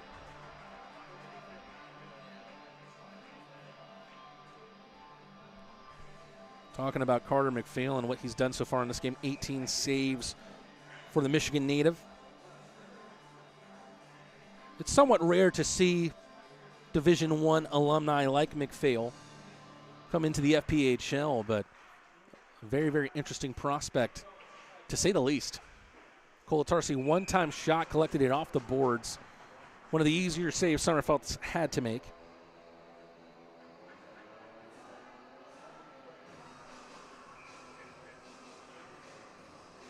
Sure, the Rock Lobster fans are already happy with what they've seen from their team, but let me tell you, from the news I've heard, you're going to be continuing to be happy. Make sure you keep your eyes out for news that comes out about the Athens Rock Lobsters over the next week or so. Dump in from the Sentinels.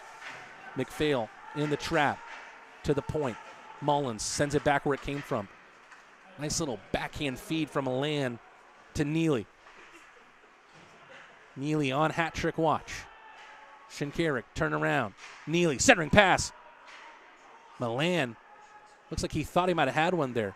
Neely, great little move in the right circle. Effort spills wide. Ben Durkin using his somewhat slender frame to be able to wriggle that puck free. 8:33 to go here in the second period. Rather, 8:32. Rock Lobsters looking firmly in control here. Michael Greco in a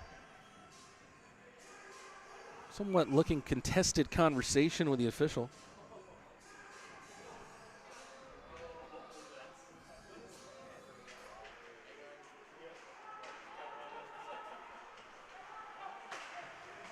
Sentinels looking more dangerous here in the second period. Not anything to show for it just yet. Lowell in the far corner. The stick blade far away from his body was able to protect that puck in what looked like an unlikely scenario. Looking like a battlefield in that far corner.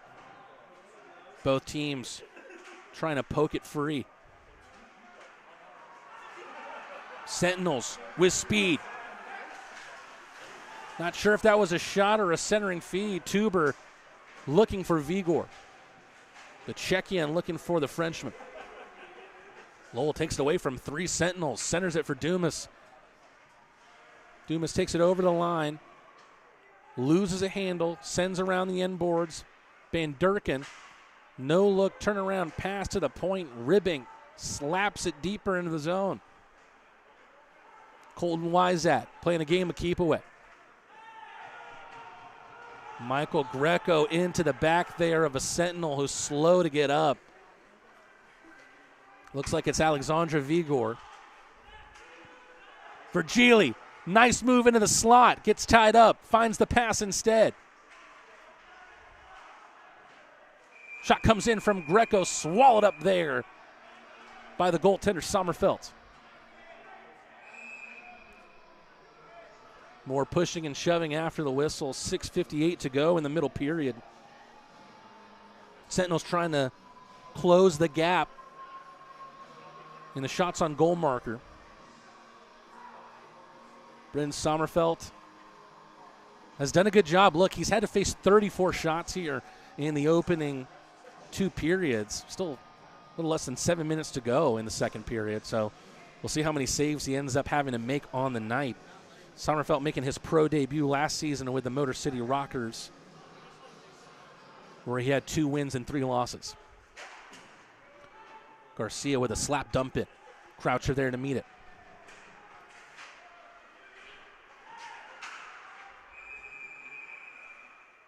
That one, I believe, went out of play. That's what prompted the whistle.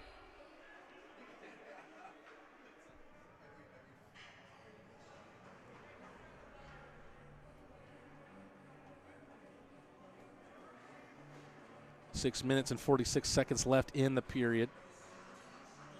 Niven with some interesting news in the chat that former Rock Lobster Malik Johnson will be joining us in the chat tomorrow. Would love to have him. Of course, I believe Malik Johnson still with the Allen Americans, who were helmed by the head coach of the Rock Lobsters' first year in the FPHL. Philip Virgili, no-look backhand shot. What's the whistle going to be this time?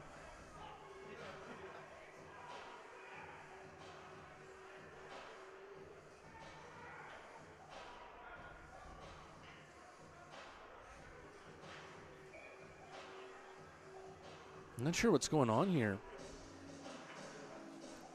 Perhaps the net came off its moorings on the far side. Again, I'm here deep in the corner, right on the opposite side of the rink where the puck is right now. Croucher. To the left side of the point. Shot came there from the Rock Lobsters' number 12, Gleb Van Durken.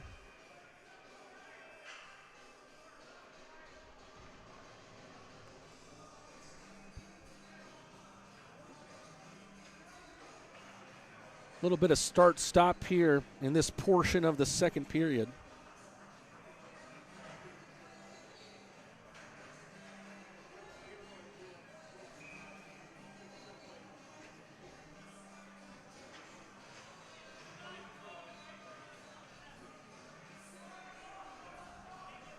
Shots on goal continue to grow in favor of the Rock Lobsters.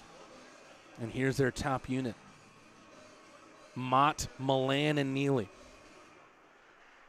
You take a look at their 3 resumes. What a resume it is. Right out in front, Eric Neely looking for his 3rd. He's not going to get it. Close quarters there for Sommerfeld. Perhaps too close for comfort, but he does well with it. With the veteran Eric Neely on the welcome mat trying to put it past him.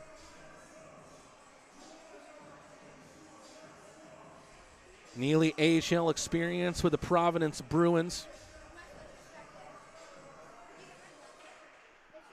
Another face-off win from Super Milan.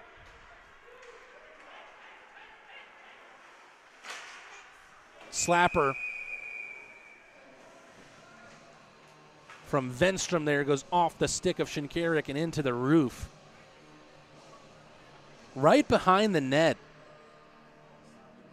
Not a very high roof right behind the net of McPhail.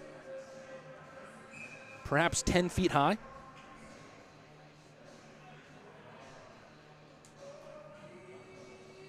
Again, it's great to see the team paying tribute to Orca Weisblatt.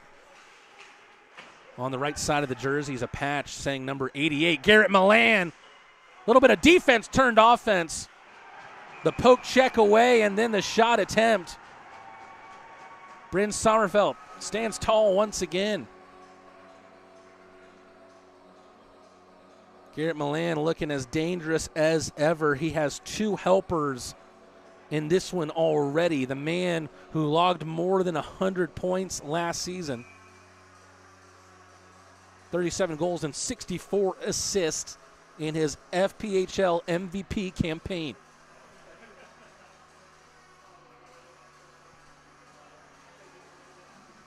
According to the scoreboard here at the Hamilton Community Ice, Rock Lobsters with 20 more shots on goal than the Sentinels at 38-18.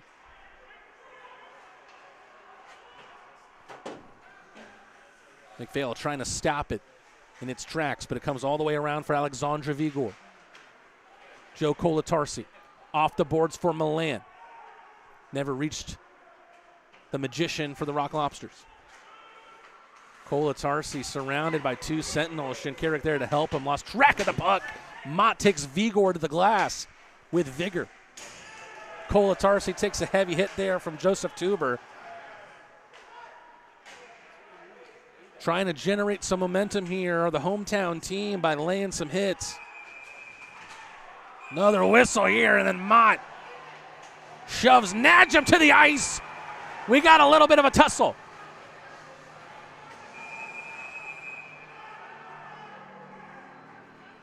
Chris Mott in a tangle on the ice there.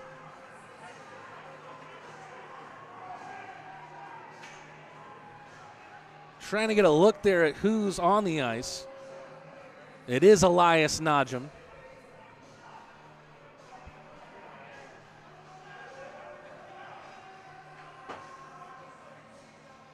Looks like the officials will send both Mott and Najum to the sin bin.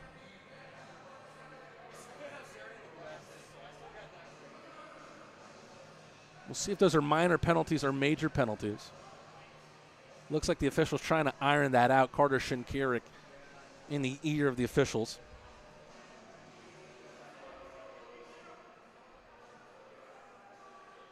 Not sure if I've seen a C on anyone's jersey for the Sentinels.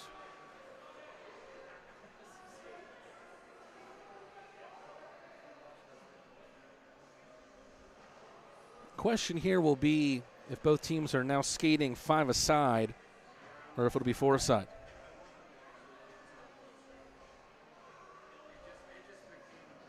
Chris Mott sent to the penalty box for his tangle up with Elias Najum. Was very, very intrigued by my conversation with Chris Mott less than a week ago. Had a chance to talk with him about his FPHL championship winning season last year with the Binghamton Black Bears and also his love for coffee. I've already seen him drink a few cups here in Columbus, Indiana.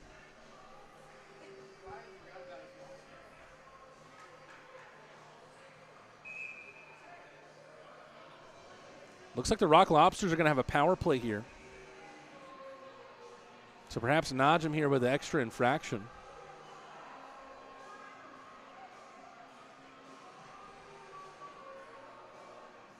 Not sure what the call is here as we look for clarity. Najum sitting with Mott in the other penalty box as well. However, it's only Najum's number that's coming up on the board for the 2-minute penalty.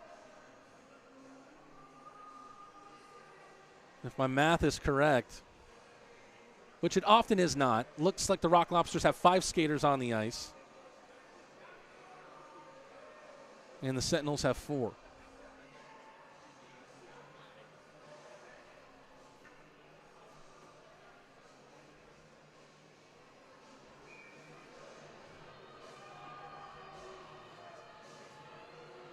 Sentinels have to face another Rock Lobster power play, much to the chagrin of the Indiana fans.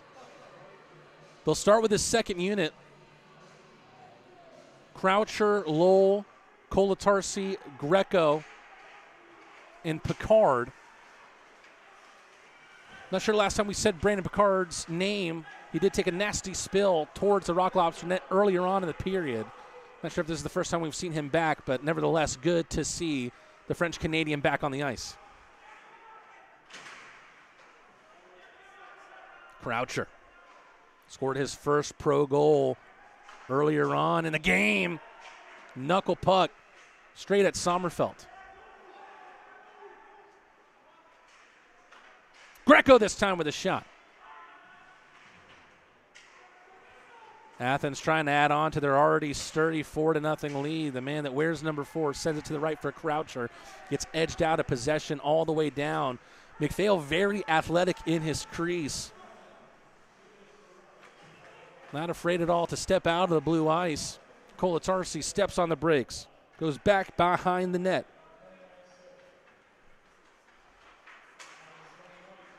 Eric Neely still on hat trick watch. Was unable to get the shot off.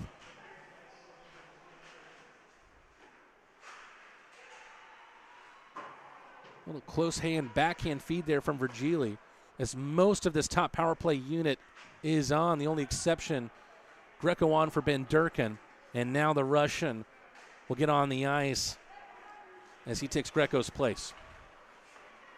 Milan with speed, just as he does everything. Milan with a dangle into the left circle, drops it for Ben Durkin. Shinkarik at the line. Milan to the goal line for Virgili. Takes a spot in the circle. Behind the net, Milan tries to center a pass. Ben Durkin was there on the back door. Another stoppage in play here.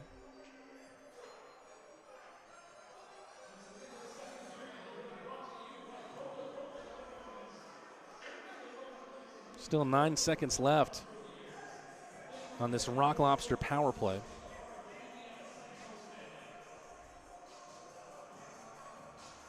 Still a lot of players on the ice. Believe we're going to a commercial timeout here.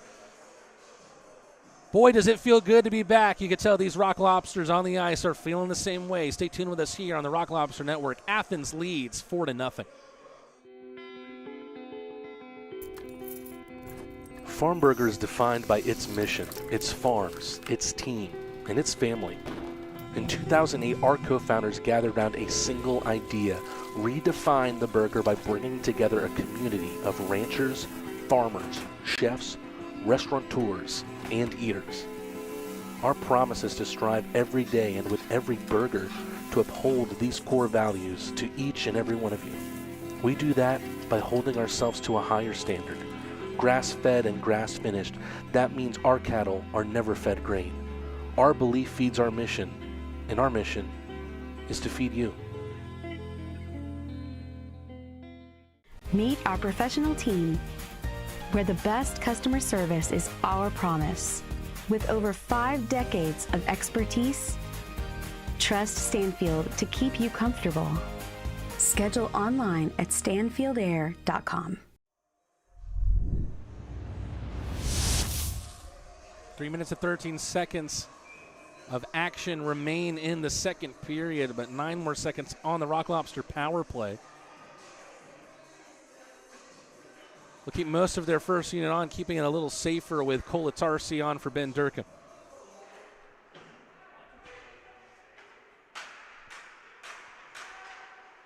Virgili. Kolatarsi with a ripper. Milan right there at the welcome mat. Can't get it past Sommerfeld. Once again, it begs the question. Well, more on that later, because McPhail has a save to make, and he does so despite the break from Samuel Barnitz. McPhail slams the barn door shut on him.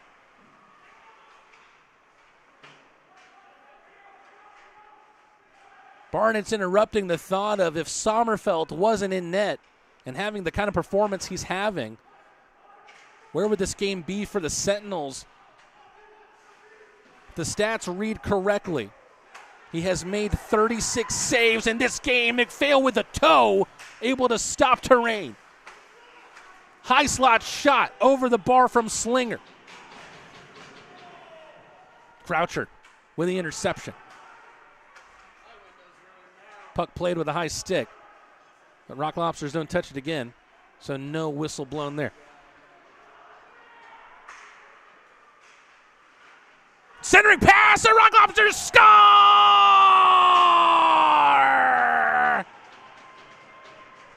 Let's see who makes his way to the bench first to celebrate that one. My goodness, it's the tough man. Rock Lobsters number 24, Elias Thompson, who's the 10th forward tonight, hasn't seen a ton of ice time, but the big man with big hands, using his hands for a different reason than we're used to seeing.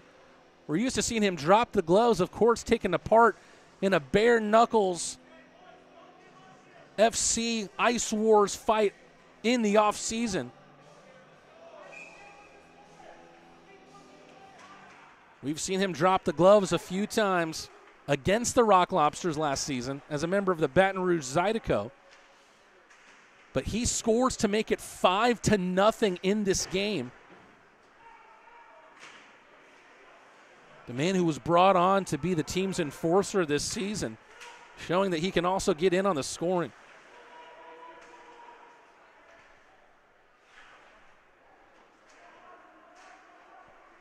Another display of how this couldn't go quite better for the Rock Lobsters. Reminiscent of their season opening win last year against the Monroe Moccasins. The only thing that's different is the quality of our broadcast.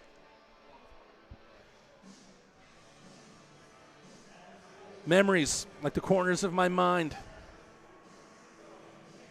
On to bigger and brighter things. Athens leads 5-0.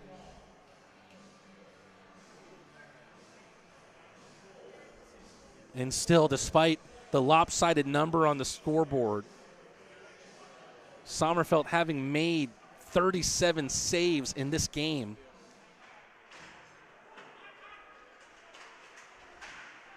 no doubt his teammates need to buy him a dinner after this one.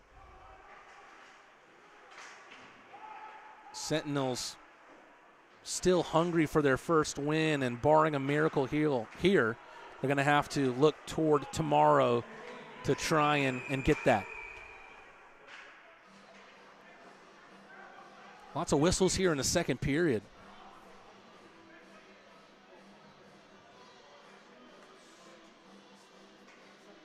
Jesse Lowell and Alexandra Vigor getting in each other's face. Cooler heads will prevail. Less than a minute to go here in the second period. Quick consecutive goals at the start of the second from Eric Neely, his second, and then Croucher with his first as a pro, and then Elias Thompson with his first as a Rock Lobster.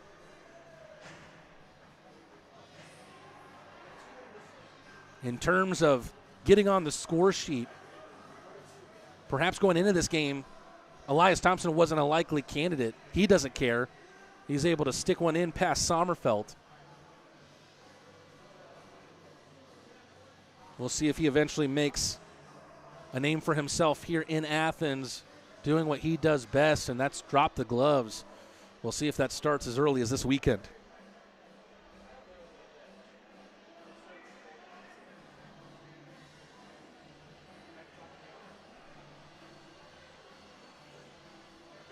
You definitely can't fault the effort that Sommerfeld has made in this game. The Rock Lobsters won't care. They lead 5-0. Looking to try and make it 6 before the second period ends. Shinkarik slaps it off the boards in front of the Indiana bench. Neely pokes it ahead. It falls favorably for Milan behind him. Neely brought down to the ice, rather Milan brought down to the ice.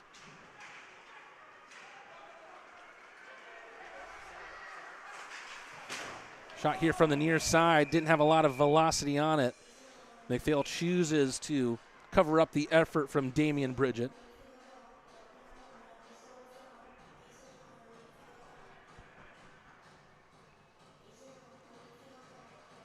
Right now, everyone on Athens really filling their role quite well.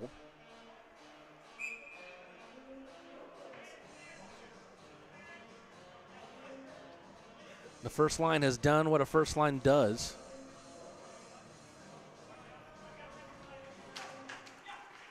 And that's what you like to see if you're new Athens head coach Garrett Rutledge, who's 20 minutes and some change away from his first win as a Rock Lobster. That one's hard off the bar. Nothing falling the way of the Sentinels as Mullins gets stopped, not by McPhail this time, but by the bar. McPhail sprawling all around his crease to try and keep out Bridget. Tremendous effort from the Rock Lobsters to keep the goose egg on the board for the Sentinels.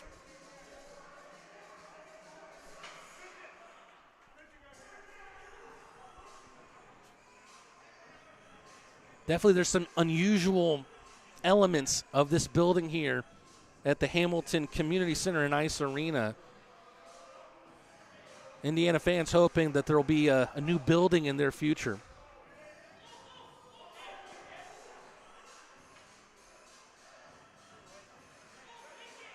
There's a Rock Lobster in the penalty box.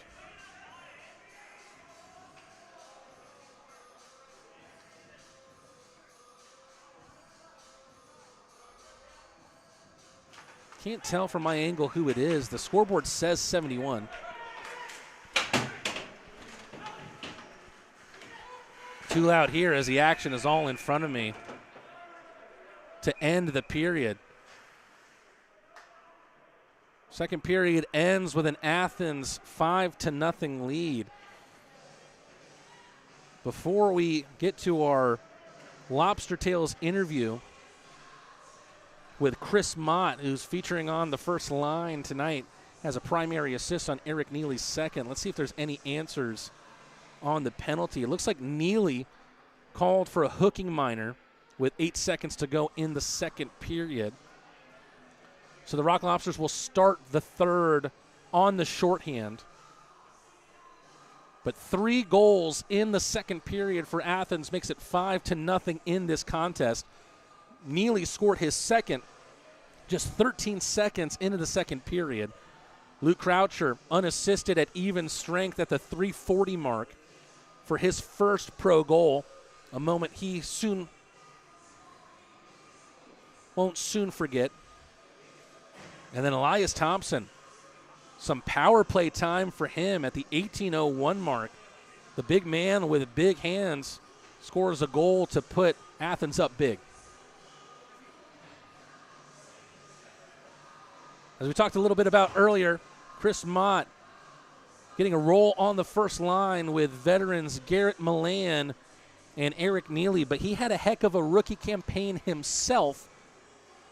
Last season with the Binghamton Black Bears, ended up winning a ring. The Black Bears, of course, the reigning FPHL champions. Chris Mott able to lift the cup, hoping to do so once again this year with the Athens Rock Lobsters. Let's hear it from the Athens number 21. Here's our Lobster Tales interview with Chris Mott.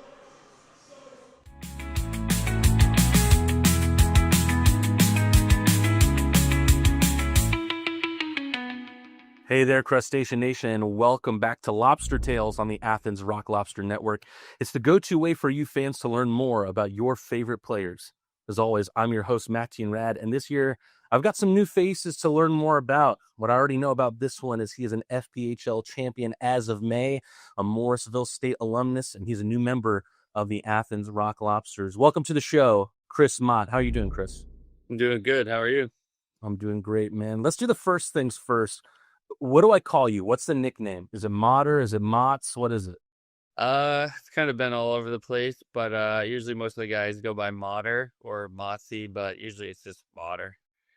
Then how are you feeling coming into this new season with a new team, especially when you're coming off an extremely memorable rookie year? I'm really looking forward to being down here. Obviously, we had a little taste of Athens last year. I think early April we got to come down here. And I was just kind of like, wow, it'd be pretty awesome to play here. And I was just fortunate enough to get the opportunity to come down and be a Rock Lobster. So I'm really looking forward to it. We'll ask you more a little bit about that later as well. On paper, it seemed like a real whirlwind offseason for you. You lift the cup in May with Bingo.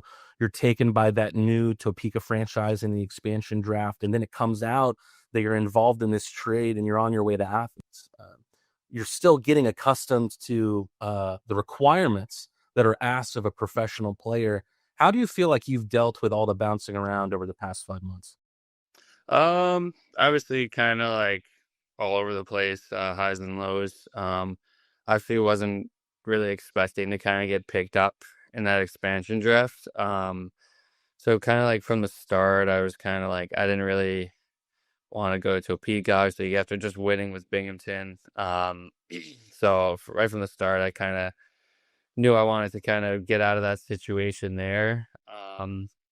And just kind of like one door closed, another one opened up, and obviously had this opportunity to come to Athens, and I just kind of jumped right on it. you've really never been away from the state of New York long term. You're a native Long Islander, played at Morrisville State, won the championship with Bingo last season. Has it been a culture shock for you at all in these early days here in the Classic City and here in the South? A little bit, yeah. Obviously, dealing with some long winters upstate New York. Right about now, it's not too bad up there. Maybe like low 50s, high 40s. But definitely looking forward to enjoying some sun right now. Obviously, it's been mid 70s, which has been pretty sweet. Hanging out by the pool after practice and just getting some sun. Has there been anyone on the team that's emerged as maybe a guide for you and has helped you make this transition and make the move? Honestly, I think all like the returning guys, all the vets, super welcoming, super including on like everything you're doing. Like, hey, we're going to get food here. Like anybody's welcome. Hey, we're hanging out, watching some football, all that stuff. Which I think has been pretty awesome. Like as me being a new guy and for all the rookies as well. I know it's like a big transition. You go into a new spot, you don't really know anybody. So having like a leadership like that and all these older guys who like are very welcoming and including is definitely like makes it nice and easy. I've seen you hang out with another new face, Carter McPhail, a little bit. What other guys on the team have you taken a liking to? With Luke Croucher, I know they're roommates with well, Carter and Luke are roommates. A lot of honestly, just kind of everybody. I know Luke. Mike Greco, Millsy. Everybody's been awesome. So everybody kind of just hangs out together most of the time. So You kind of brought it up a little bit earlier. You got to see Aikens Ford Arena from the other side when the Black Bears visited Athens last season. Did the building itself leave any impression on you on that trip? I think so. Yeah. I mean, obviously they have a pretty nice setup in Binghamton, being the old Binghamton Senators arena. So obviously, like up there, like we're used to like a pretty high standard. But coming down, obviously, a lot more modern, a lot newer. 'Cause I think that the Visions Veteran Memorial Arena was built like late early 70s. So definitely some new high tech stuff. But yeah, definitely coming in was like, wow, this would be a pretty sweet place to play. Because of those games and you being a part of a championship team last year, fans of our league and fans of our team are familiar with your name and your numbers. But in terms of how you view the game and how you play the game, how would you describe what you bring to the ice? I've always been like a two-way forward. Haven't always like been a huge point per game type of guy. So I find ways to contribute other ways. Like if I'm not putting the puck at the net or whatever, like big take pride in like face-offs, penalty kill, just kind of like areas of that nature. If I don't got that offensive touch that night, just making sure like locking down the D zone and just helping out everybody in ways I can. As a two-way centerman, are there guys in the NHL level that you look to as inspiration or influence? Yeah, definitely. Growing up, I loved Patrice Bergeron. And then once I got into college, I started to watch a lot of like Braden Point. So both of those guys were pretty big influences on me. First year in the pros last season, and you got yourself a ring. How would you describe your own personal growth and what you learned, maybe not only as a player, but also as a man last season? Yeah, definitely learned a lot, built a lot of character. Obviously we had a pretty deep lineup there in Binghamton. So like there's times where you might not want to see as much ice as you were thinking, but I just kind of like put my head down and went to work, and I had the goal in my mind that I wanted to win and was going to do everything I can, whether I was in the lineup or not, and just kind of battle that adversity and just kind of keep working and just doing whatever I could. What can you tell us about yourself that maybe hockey fans might not know about you? Uh, I'm a pretty simple guy. Don't really like to do too much. I like to golf in the off season, love working out. I ran a few hockey camps this past summer. I used to work at a golf camp 2 summers ago. Um, I don't know. Yeah, I'm just kind of a simple guy. I love hanging out with my friends. Love enjoying the team, spending time with everybody. So a little bit of this, a little bit of that. Big coffee guy too, right? Yeah, big coffee guy. Yep. That's what I heard. So we're going to play a little game for the first time ever here on Lobster Tales. I call it Hottest Coffee Stays On. Chris, I'm going to ask you, which is the better coffee beverage between two selections? You'll tell me which one is better. The winner stays on until we find out at the very end which is the objective best coffee drink that money can buy. You ready, Chris? I'm ready. All right, we're going to start with espresso shot or iced coffee? Probably go iced coffee. Iced coffee or cappuccino? Iced coffee. Iced coffee or cold brew? Cold brew. Cold brew or Americano? Cold brew. Cold brew or drip coffee? Cold brew. Cold brew or flat white? Cold brew. Cold brew or cortado? Cold brew. Cold brew or pumpkin spice latte? Probably cold brew. I mean, maybe you get a little pumpkin spice cold brew, then that'll be a debate. Then you're cooking, right? Yeah. Cold brew or macchiato? Oh, probably cold brew. Cold brew or frappuccino? Cold brew. Cold brew or regular latte? Cold brew. Cold brew or an affogato? I don't know what that is, so cold brew. Oh, it's one of my favorites. Is where you drip espresso on ice cream. Tremendous. Oh wow. Yeah, that sounds good. Really good. Cold brew or an Irish coffee? Cold brew. So is cold brew the best coffee order? Yeah, that's usually my go-to actually. So changed it up here and there. Actually had a cold brew this afternoon from, I believe it's called Athens Cooks. It's right next to Farm Burger. We got to stop at Farm Burger for lunch. So that place, I was like, yeah, we'll go stop in, and had to get a cold brew. So how hardcore are you? Are you black coffee kind of guy? Milk and sugar? What are you? it kind of depends. I guess it depends on like how good the coffee is. If it's good coffee, I could usually kind of just drink it black. Usually like my first time going to a place, I'll get some flavoring in there just to kind of see if I like it. And then I'll kind of, if I circle back, maybe I'll try and go just straight black, or usually go to is just cold brew with cold foam. Sometimes if they add some flavors in there, maybe I'll do like a little vanilla cold foam, or last week I think I was at Eliano's and I got like a pumpkin spice cold foam, and that was really good. Well, Chris, now that we've enlightened the masses, let's hear from the masses in our Question a Crustacean segment. This gives Crustacean Nation the opportunity to ask the questions they want the answers to. If you at home want to submit questions for future Lobster Tales, make sure you look out for posts from me on Athens Rock Lobsters fan page on Facebook. Our first question comes courtesy of Karen Baccarat. She asks, what's one ritual habit from last season that you carry with you into this season? What is one that you leave behind? Usually I always got to have my pregame naps. Sometimes I'll have one, maybe two if we're on like a bus trip, but usually always got to mix in a nap in the afternoon. Usually it'll be like after our morning skates, come back, eat some breakfast, take a nap, wake up, make some lunch, and then head to the rink. A ritual that I'm leaving behind,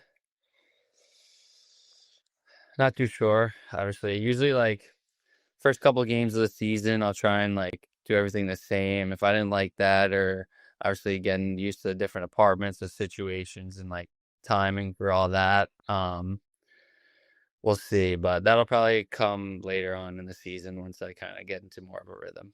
Maybe was there, like, a go-to pregame meal in bingo that you always relied on? Usually I would try and cook. So I usually just kind of keep it pretty simple, just do chicken and rice. I always felt like that kind of sat the best with me before games and stuff like that. So I'll probably kind of look to keep going with that. Next question comes from my technical extraordinaire, Stephen Turner. His question is, how does the city of Athens compare to Binghamton so far? Are our returning players showing you the hot spots yet? Yeah, definitely a nicer city, I would say. A lot more to do, I feel like. But Binghamton was a nice city, a little bit smaller, obviously. A little more like surrounded by like the college, where I feel like here, obviously, you do have UGA, which is a huge part of the city. But feel like there's a little more to do on the outskirts of Athens. The unofficial president of the Rock Lobster fan club, Niven McCrary, asks, how does he set aside the bitter rivalry and focus on being a lobster now? Did you think there was much of a rivalry between the Black Bears and Rock Lobsters, Chris? I mean, there was only those 2 games. I don't really think so. I guess there was obviously like we had eyes on them most of the seasons. I'm sure vice versa, right? Like 2 great organizations. Like you think that we're going to be playing for the finals. So obviously, yeah, I think you only get to play them twice throughout the year, but I think that's what made those games a little bit more important, going into the playoffs and everything like that. So, but yeah, obviously, just kind of your goal is to win, and obviously, I got a taste of that last year, and coming here to do it all over again. So, just kind of, it's in the past. Kind of just enjoy the memories, enjoy the time, but obviously, none of that has to do with this year. So, just pushing it behind and just hopefully setting sights on a winning year again. We hear from Savannah Weekly, who asks about any superstitious rituals or routines you may have. I'm not like superstitious, but I do kind of follow the same type of routine. Like I was saying before, wake up, usually have a coffee, go to morning skate, come back. I'll usually have like a later breakfast, take a nap, wake up, make my lunch, head to the rink, and then there at the rink, I'll just kind of do the same type of warm-ups right around the same time. I don't like to sit around too much before games, so I just like to keep moving. And once I'm like all warmed up, I like to get dressed and just obviously be ready for warm-ups on ice. I feel like every hockey player has the same like superstition anyway. It's like, yeah, I put my left skate on before my right skate. I was like, isn't that just being a human being? Like, I don't know if I pay much attention to which shoe I put on first, but I'm sure it's always the same one. Yeah, I never really think about stuff that way. I know guys definitely are here and there, but yeah, I think it's more of like I just happen to do things that way. I don't like think like, oh, I gotta put my left foot on or my left skate on first, then my right. So I like to think a guy has a superstition like that, has a terrible game, and the next day he's like, yeah, I put my right skate on before my left skate. yeah, if it's that, gotta find something that works. If it's not working, you got to change it up, I guess, man. Wrapping it all up today is Hope McIntyre, who asks, does Chris like meet and greets with the fans? Yeah, we had a bunch of those last year. I mean, it's always fun getting to meet the people that support you. So yeah, definitely appreciate that. So looking forward to whatever. Last question is, what is your favorite snack or meal that you're going to miss? Probably my mom's chicken cutlets. Those are always awesome. So usually try and have those as much as I can while I'm home. So I know she gave me the recipe. Try and make it the best I can, but never comes out the same. Yeah, I imagine. I thought you were going to say something like a good slice or something like that, but home cooked meal, nothing beats that. Yeah, some pizza, some bagels, breakfast sandwiches. Definitely miss probably all that. So. That New York water, man. That's what they always tell me, at least. Something's in it, yeah. Well, Chris, it was an absolute pleasure to meet you. I'm looking forward to the trip this weekend, bud. Yeah, thank you. Thank you for having me. The rest of you can meet Chris at opening night on October 25th. With the purchase of our opening night ticket package, you not only get a seat to watch your favorite team, but you also get a limited edition hat designed just for opening night. Make sure you secure your new swag and get the opening night package now at rocklobstershockey.com. That does it for Lobster Tales. We'll see you next time.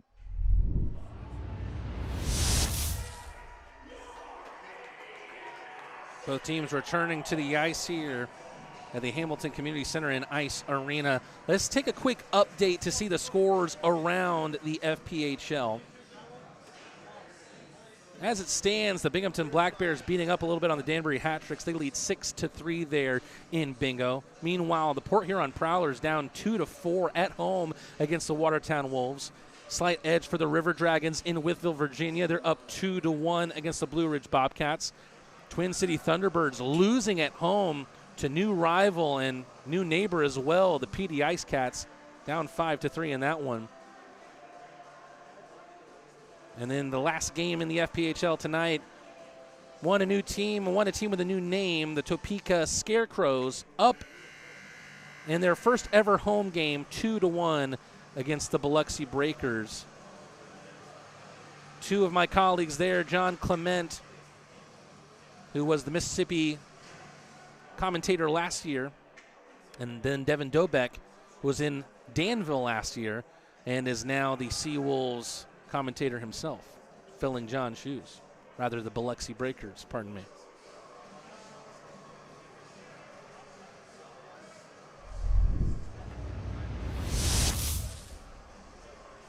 Still a minute and 53 seconds, the clock here says, on the penalty to Eric Neely.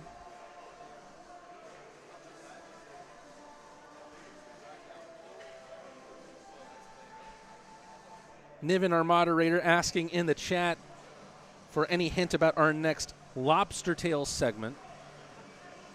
I think I'm between a couple of guys. Right now I find Luke Croucher's story really interesting with everything that he documents on his Instagram. Once again, you can find his story at Luke Croucha on Instagram, LUKECRUCHA instead of ER. And also Carter McPhail, if his night continues the way it has through 2 periods, he might be a great candidate for our next Lobster Tales segment. Of course, we got to hear from Chris Mott during the second intermission. He has a helper on the night. Sentinels starting the third period with a man advantage, hoping they can get one past McPhail. Close shot in, McPhail once again sprawling to keep that puck out. Shrug of the shoulders, makes the save once again, and then sent the length of the ice from Kolatarsi. Connor Mullins trying to generate some speed and some momentum. We've got a goaltender change here for the Sentinels. Rahul Sharma now in the net for Bryn Sommerfeld. You've got a feel for Sommerfeld, not necessarily his fault that the team is down 5-0 here. He made 38 saves through 2 periods.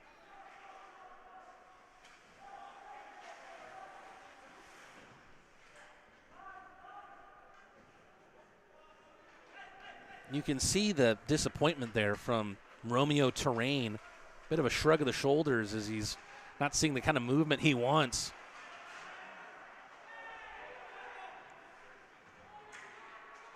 Half cleared out. Clearance turns into breakaway, but Croucher gets stopped by Sharma. Small celebration from Sharma toward his bench, then slaps the ice as the power play will end and Neely returns to the sheet. Rahul Sharma, 26 games with the HC Venom last year. Nice little play there from Lowell. Kuykendall slow to get back up to the ice. Centering feed from Lowell. Just about evades Picard.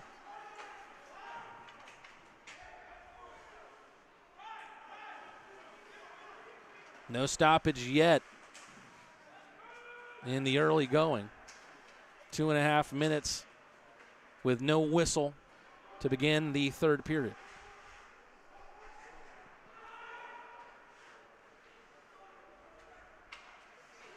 Ribbink, Picard to his left. Lowell collects it off the boards and sends it in.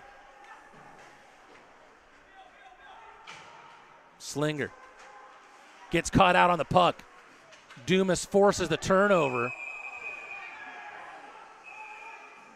Looked like kind of a 50-50 challenge there at first. Trying to lay the wood there on Dumas was Romeo Terrain. Dumas prone on the ice right now. Philip Virgili, I believe, getting in Terrain's face, and Terrain will head to the box. Dumas being checked on by Virgili and Picard.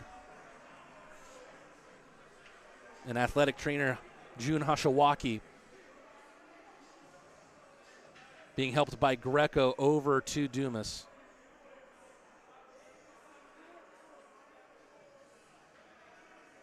Dumas tried to get back up to his feet immediately after the hit happened.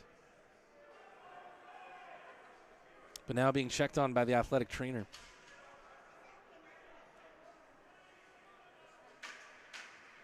Has to be helped to his feet by Greco and Picard. That's not something you like to see. Dumas making his Athens Rock Lobster debut. Familiar with the state of Georgia, 24 games in the SP last year, including with the Macon Mayhem.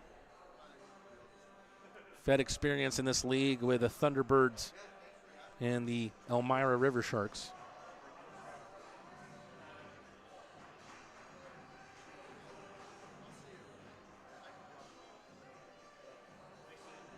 You hope that's just a stinger and that we'll see Dumas tomorrow, if not later tonight. Athens with another power play, sending their top unit out there. No mercy here from Garrett Rutledge. Eric Neely with a goal in each period, looking for the hat trick here. Ben Durkin back to Neely, protects it for Shinkarik. Off the boards for the Russian. Ben Durkin, bank pass to Shinkarik. What a slapper, what a goal! Garrett Milan with his first goal of the Athens Rock Lobsters season as Milan Magic makes it 6-0. A 3-point night for the man who wears number 10, and a 10 out of 10 performance from him as well.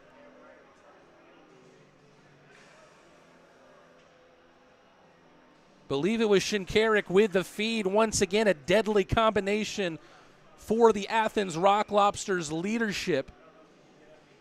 Captain Fantastic with a fantastic assist of Milan's first of the season and the Rock Lobsters' sixth of this game. Both the players and the fans getting more despondent here in Columbus. Ben Durkin trying to win it back behind Sharma's net. Croucher gets pushed from behind. Not the biggest body is Croucher, but so adept at staying on his feet. Croucher with a centering feed. Virgili just misses wide. Poked at by Kolatarsi. Bobbling all around, neutralize.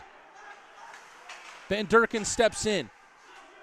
Croucher, pirouette pass. Virgili trying to win it back. As is Croucher on the forecheck, springs free for Virgili. Kolatarsi, a step ahead of the line, slight deflection from Van Durkin, takes it wide. And once again, the net off its moorings here. That's been the biggest momentum killer on the night for the Rock Lobsters. Pardon me, the power play clock was still going. Power play over for the Rock Lobsters after the power play goal from Garrett Milan. Milan wasting no time, starting where he left off in his MVP season last year. In that campaign, 37 goals, 64 assists. He has a goal and 2 assists tonight. In line for the first star performance. We'll see if it's given to him. Lowell keeping his head on a swivel with a puck on his stick.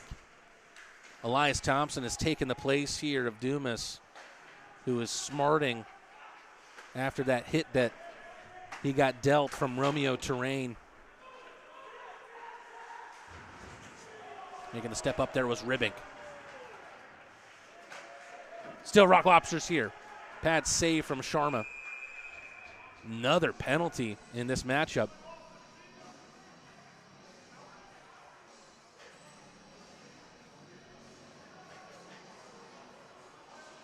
Rock Lobsters going right back to the man advantage.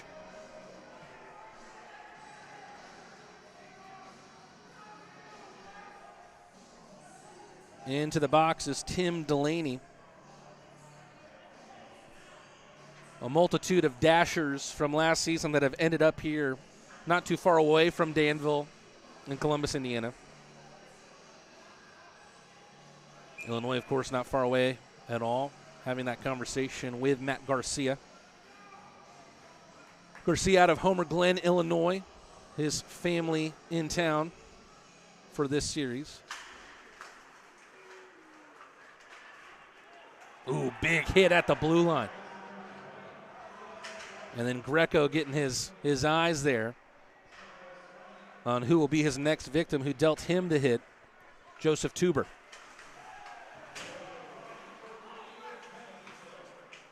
Croucher. Back of the line for Greco. Scored a few goals in his time with the Rock Lobsters last year. 4 goals, 8 assists for 12 points. Colatarsi centering feed. Great save from Sharma on the shot from Croucher. Picard stops that puck in its tracks, sends it around the end boards.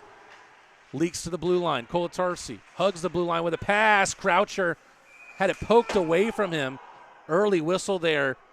Referee pats his chest as if to say, my bad, but it was a good poke check from Wyzak.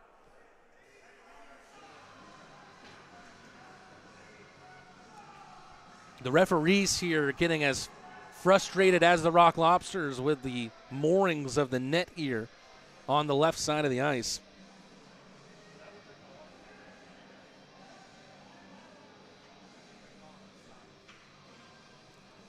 We've got a timeout here, 1:12 remaining on the penalty to Tim Delaney that has the Rock Lobsters on the power play.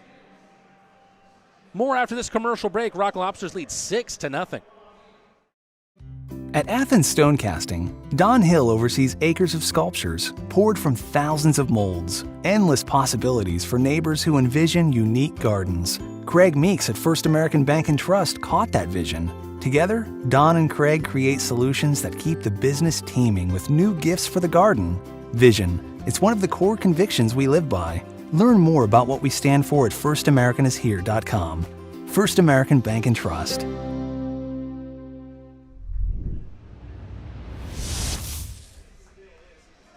Athens about 14 and a half minutes away from the first win in the Garrett Rutledge era. It's gone swimmingly thus far. The only complaint is you'd love to see Dominic Dumas back on the ice after taking that spill earlier on in the period. Virgili with a skip pass over the stick of a defenseman. Malin has 2. Does it get more beautiful than that? Rock Lobsters, having already scored the touchdown, put the extra point into the back of the net. It's 7-0.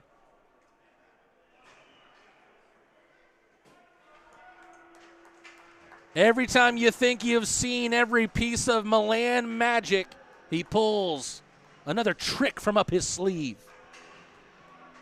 But the credit has to be given there also to Philip Virgili. What a beautiful feed that was sent over the stick of a defenseman, making it as easy as possible for Milan to find his second goal of the night and his 4th point of the contest.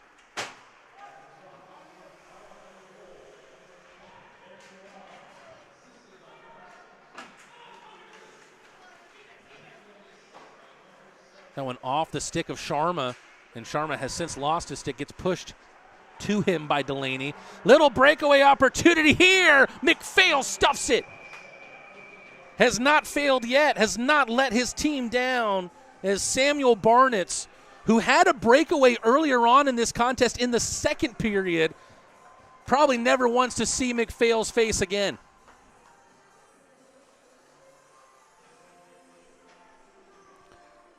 Still plenty of time to bring this Indiana crowd to its feet if the Sentinels can just log a goal in this contest. However, any celebration might be somewhat tongue-in-cheek at this point. Down 7-0 is this new Sentinels franchise. Did that one take a tip in? No, it didn't. Icing against the Crustaceans.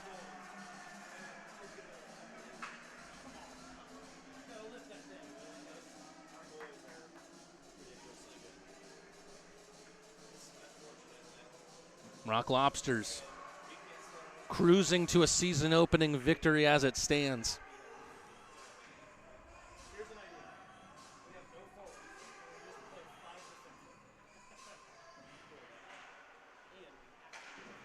Delaney around the end boards. Greco ahead for Lowell. Lowell still looking for his first, right into the midsection of Sharma.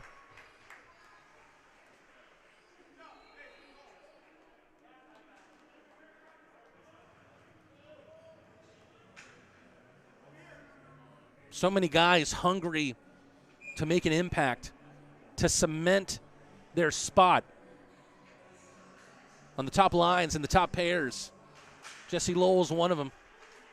He would love a chance to get his name on the score sheet tonight.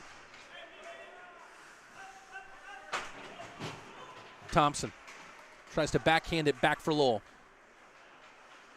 Thompson, the 10th forward tonight, on in place of Dominic Dumas. Thompson forced the turnover there for Lowell. Good glove save in and out of the mitt of Sharma. Here's Lowell again. Lowell, pensive in the circle. Shot gets deflected off of Eklund. Greco makes a step up at the line. Greco going hard to the net. Puck loose out in front. It doesn't go for Thompson, who's looking for his second.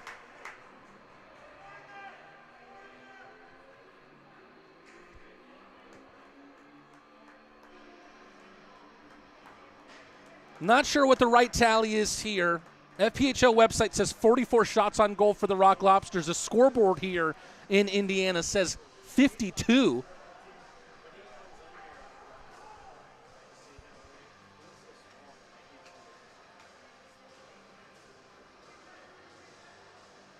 Decent goaltending performances from both Sommerfeld and Sharma have not been able to save the Sentinels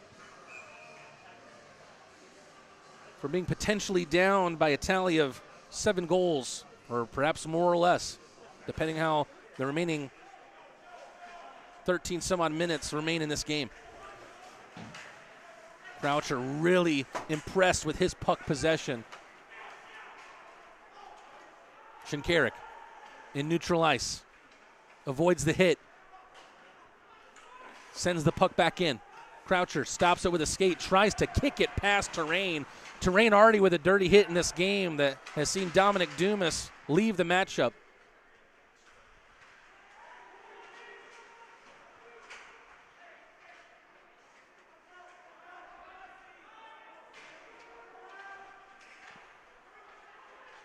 The Rock Lobsters know how to make a first impression on a season. We saw that last year as Virgili looking for a multi-goal game of his own after creating one earlier. The assist on Milan's second of the night.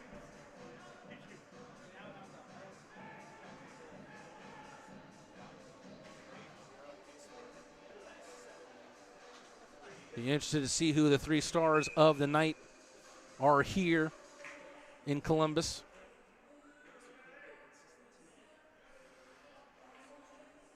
Right now, Milan and Neely, the leading candidates, as Milan has 4 points and Neely has 3. Never touched the net. No whistle here from the refs. But Mott sticks this puck to the boards. Comes all the way around to Wyzak behind Sharma. Stops at the blue line. Big pass for Basic. Big hit from Mott on Basic. Vigor. That went off the side netting. Backhand feed, centering pass. Vigor from a close distance. McPhail still makes the stop. Referees trying to keep this game disciplined. We'll try to separate the guilty parties on each side.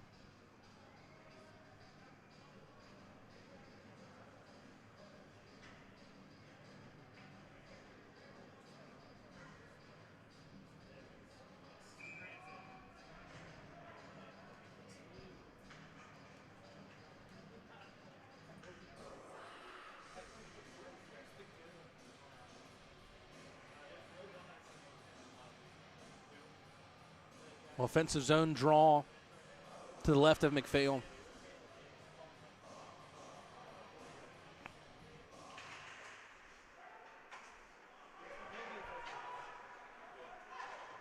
It looks like a depleted Indiana team right now, but a goal would lift their spirits and their hopes for tomorrow's game. Same place, same time tomorrow. You can catch us either on YouTube or Sportfeed, just like today's game. Greco looking for the big hit, as he always is. Delaney with a shot through traffic. Whistle blown.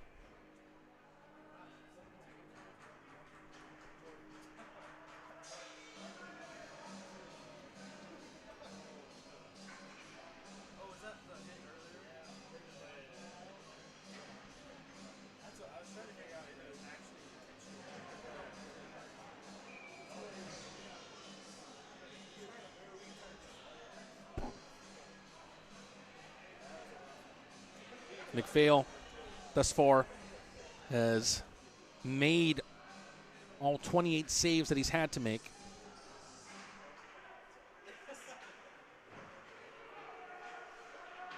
Kolatarsi on and off the stick of Croucher. On the near side is Bridget. Calamity of bodies all around.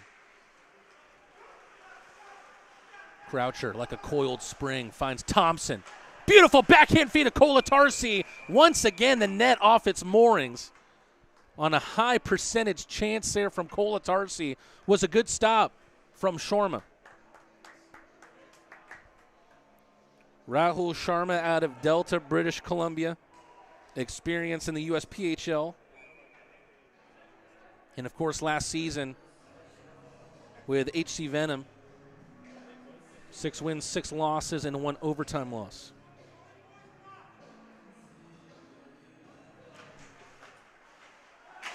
Big ripper from Shinkarik off of Sharman into the netting.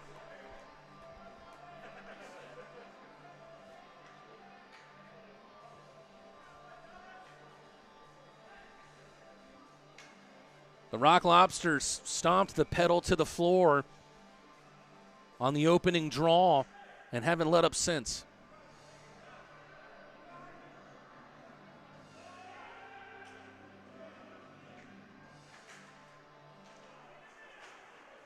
Delaney gets to the faceoff right in front of Sharma.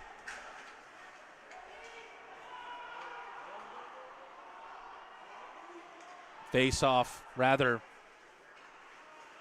hand up on the offside against the Sentinels. Oh my goodness, from a tight angle into the corner. Luke Croucher has 2. Rock Lobsters with 8 goals. And the Sentinels just cannot stop the bleeding.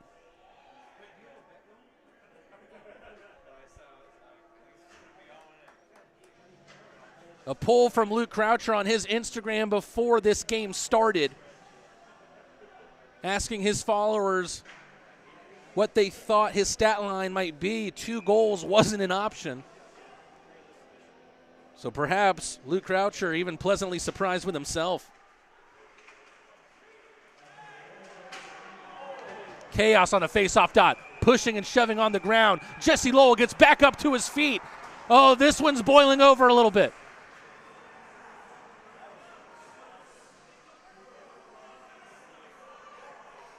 The first period wasn't really like this, but the second half of this game has had this kind of attitude to it. It might make for a very, very interesting game 2 in less than 24 hours' time.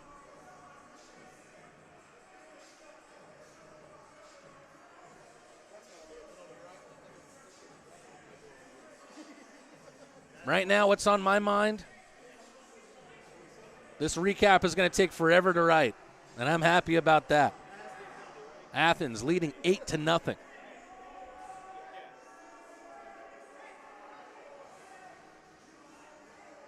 Ooh, Elias Thompson getting in the face of Romeo Terrain. Has to be separated by an official. We hope that it hasn't kept Dumas out of tomorrow's contest.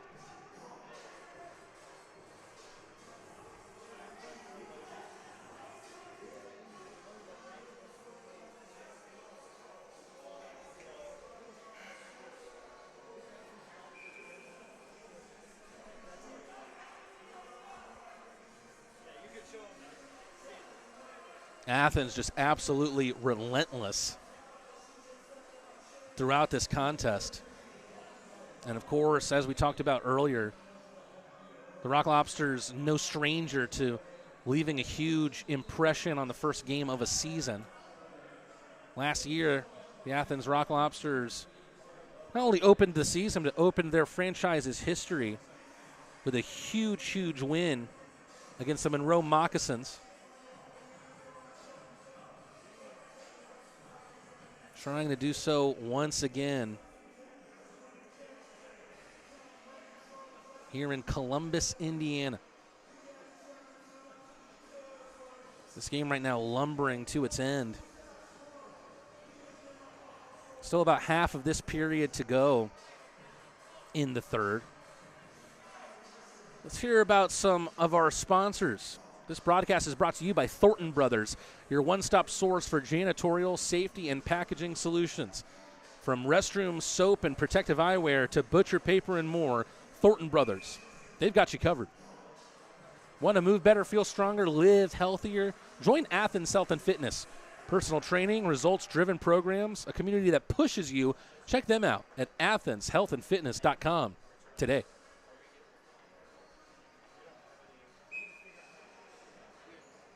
Offsetting penalties here.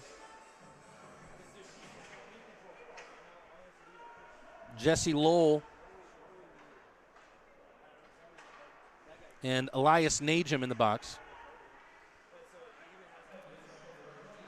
Both teams will skate 4-on-4. Virgili trying to cut the ice with a pass towards Ribbink. Falls favorably for Greco. Left circle centering feed. It doesn't get much easier than that. First Rock Lobster goal for Gleb Van Durken.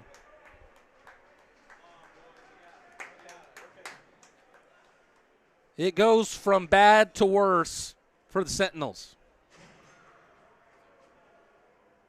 as Athens has taken off the belt for this beating and helped by Van Durken to make it 9-0.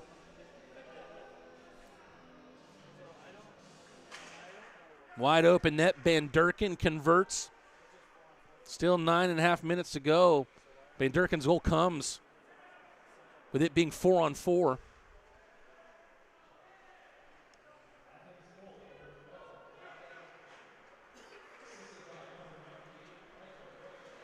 You couldn't ask for a better pass there from Michael Greco. Just opened up the net for Van Durken to just pass it into the twine. Van Durken, a great campaign last year with the Danbury hat-tricks. 32 goals and 32 assists. Van Durken pushes it towards Ribbing, tries the shot through traffic. Sentinels come away with it.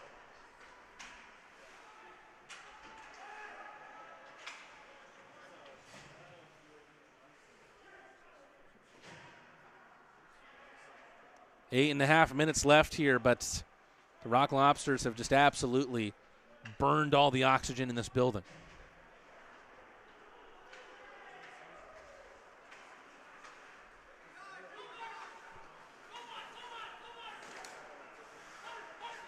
Still remaining high octane.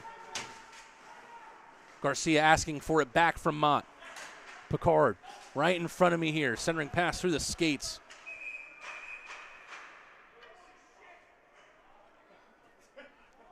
Sorry for any fruity language that you might have heard here on the broadcast. You might have heard some frustration from the Rock Lobsters players on the net once again falling off its moorings. 3 seconds left of 4-on-4. 8 minutes and 1 second remaining in this contest.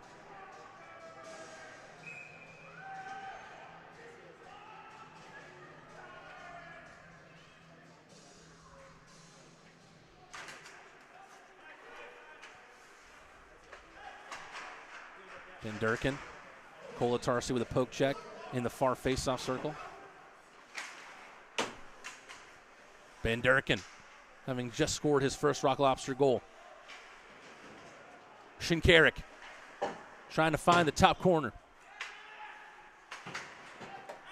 all the way around from Kolatarsi. Lowell unable to find Kolatarsi at the point. McPhail whiffing on the initial pass out of the crease. Gets clocked by Kuykendall. And now he's getting run on by Joe Kolatarsi. Kuykendall has not made himself any friends on the Rock Lobsters team tonight. We've seen him jawing with Matt Garcia for most of this game. Carter McPhail shaking it off as he tries to keep a goose egg on the scoreboard. Rock Lobsters looking for 10.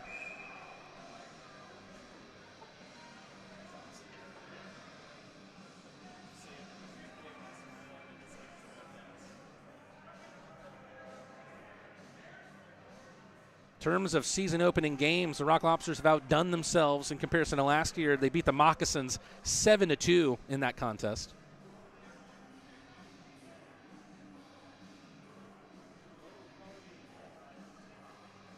The Rock Lobsters have scored 9 goals before, coming on March 30th against the Baton Rouge Zydeco. Trying to make it 10 for the first time.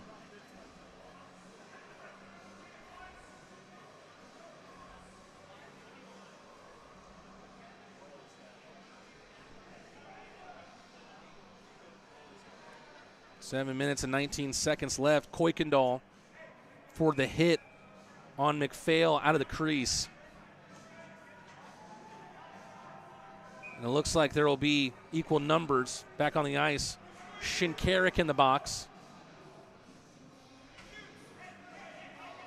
Not sure why Shinkarik's in the box. It was Kolatarsi who took exception with Kuykendall.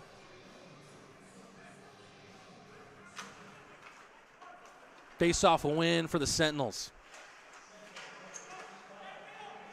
Neely loses his stick in the skates of Mullins. Mullins dumps it into the zone, but the Sentinels unable to really create any pressure. Open net and a whiff of a shot. Absolutely beside himself there is Zach Slinger, who's had his opportunities in this game but has been unable to capitalize.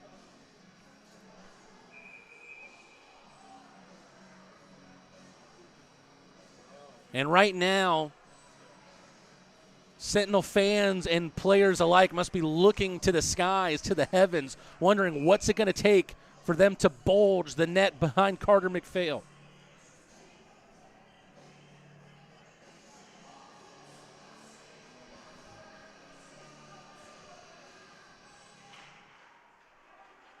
Face-off win for the Rock Lobsters. Less than 7 minutes to go. The man that wears number 7 currently, Eric Neely, wading through the murky waters of the center ice, looking for a hat trick there. Save with a toe of Sharma.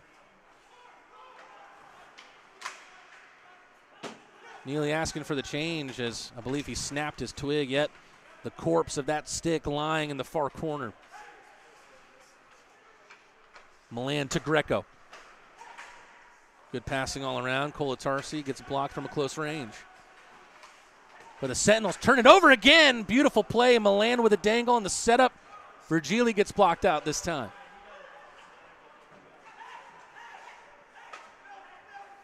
Rock Lobsters looking to score 10 goals for the first time in their franchise's history.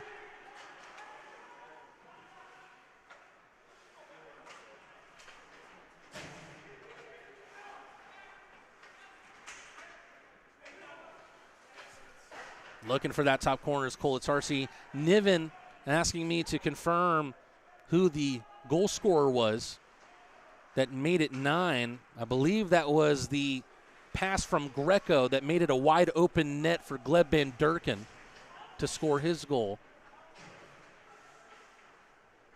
There's been so many goals, folks, I'm trying to remember which one came at that time. If that sounds right, let me know in the chat. Both teams now skating 5 aside.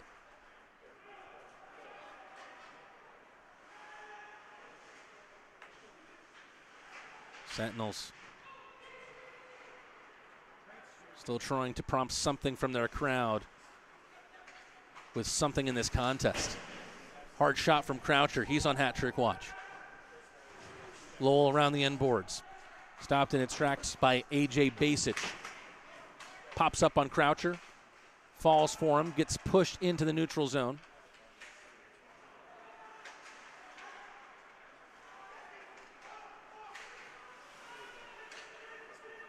It's taken off the stick of Croucher there.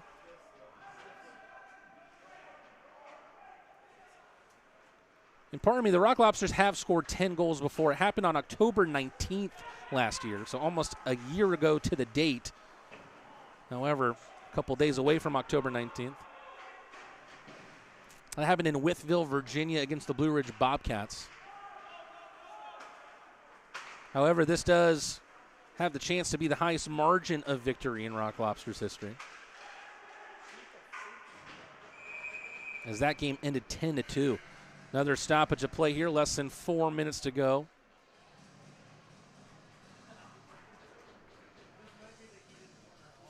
I think Sentinels would love to just press fast forward and let this game end to try and regroup and focus their attentions to tomorrow night.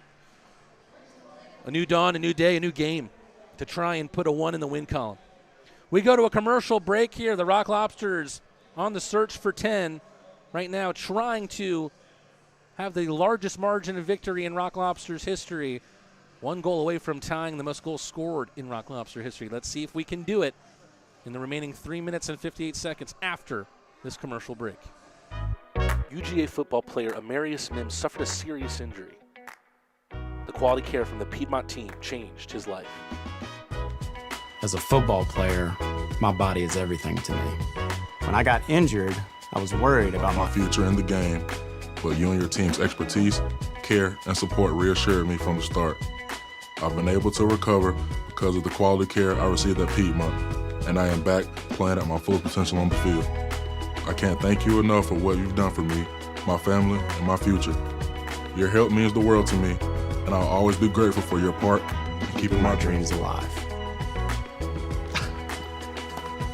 How you doing? Well, I didn't know you were going to be here. Yes, sir. I'm so proud of you. So happy for you. It gives me joy to see To you cut out off the there on the commercial field short doing from your our job. good friends at Piedmont Athens Regional. Real change lives here. The Rock Lobsters back in play. Jesse Lowell still looking for his first goal. Not going to happen here. Elias Thompson trying to poke that off the stick of a Sentinel. Damian Bridget. Picard. Out to the right for Thompson. He has a goal in this contest. Made it 5-0 in the second period. Whistle blown with 3 minutes, 27 seconds.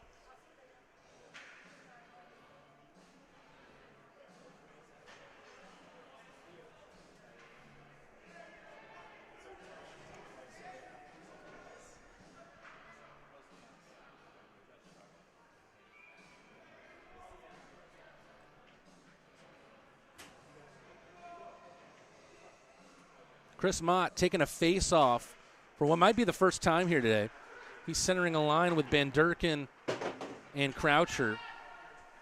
Not sure if Garrett Rutledge has entered practice mode here, trying to give his team a couple different looks.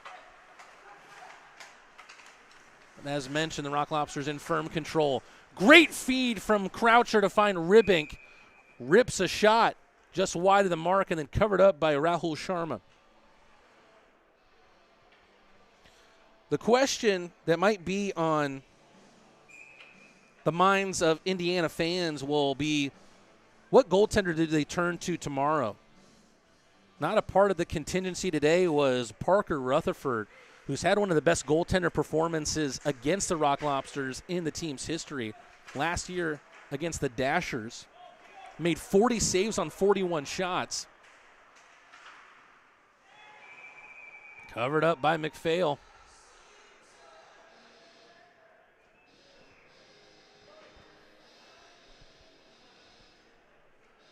Obviously, the Rock Lobsters in firm control, but the way this game has gone, just the domination, the 9-0 scoreline.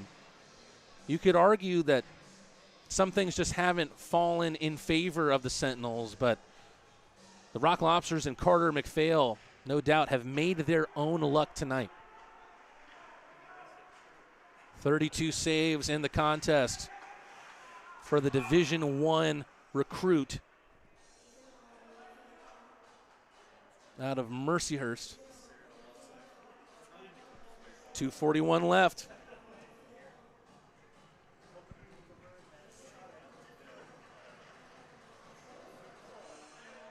Face-off going to happen right in front of the Indiana bench. From what I was told, it sounds like new Indiana head coach Rick Powell was diagnosed with COVID before this game, so doubtful that he'll return behind the bench for the Sentinels tomorrow. Lowell, great move to get that as far to his left as he could.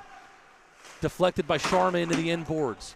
Thompson takes a hit in the corner. Picard around for Kolatarsi, stops it with a skate. Great opportunity here for the Sentinels. Can they finally find the back of the net? Not going to happen. Cameron Cote, once again, the next Sentinel to be stopped by McPhail.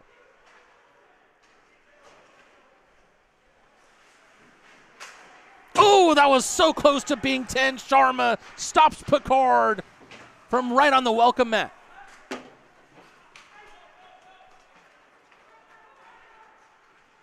Samuel Barnett, he's been stopped twice on a breakaway tonight.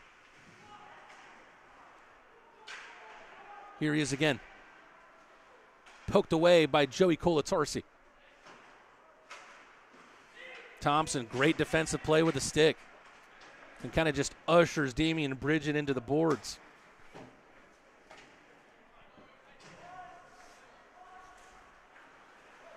Nifty little move there from Wyzak to avoid Croucher. McPhail has had some risky plays, but has made them look easy. Look at Milan. Look at Milan. Look at Milan. Got it onto the backhand. Great save by Sharma to deprive Garrett Milan to a highlight reel worthy completion of his hat trick.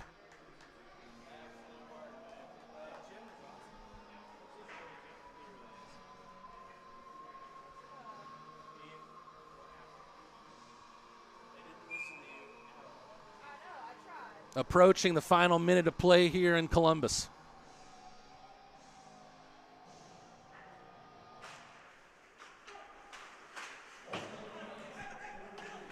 Virgili. Croucher. Back to Virgili. What a wonderful feed! A perfect 10! Another first pro goal. This time it's for Jordan Rosenbaum. The Rock Lobsters match their tally of the most ever goals scored in a Rock Lobster game, and it comes with 49 seconds remaining in the contest.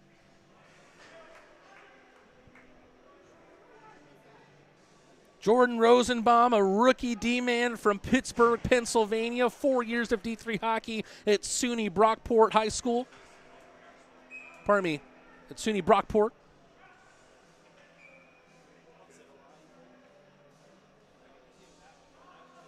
Less than a minute remaining. The Rock Lobsters find their 10th goal of the game. Movement of the puck has been tremendous for this Athens team. Still a chance here for the Sentinels to get something on the board.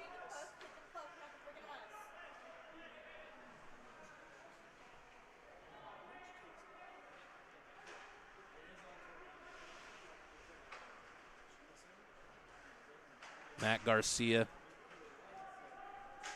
dancing around, looking like a bee, buzzing. Final 10 seconds of play. Terrain will dump it right in at McPhail. Stoppage of play, 4 seconds remaining, delaying the inevitable.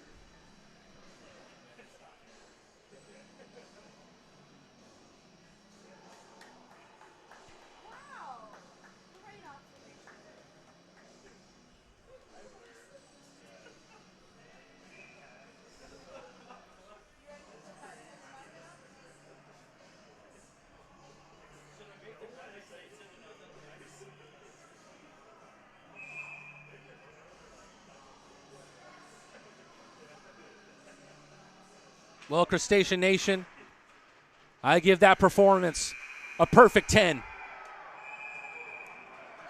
Oh, the game might be over, but it might not be over between these two teams.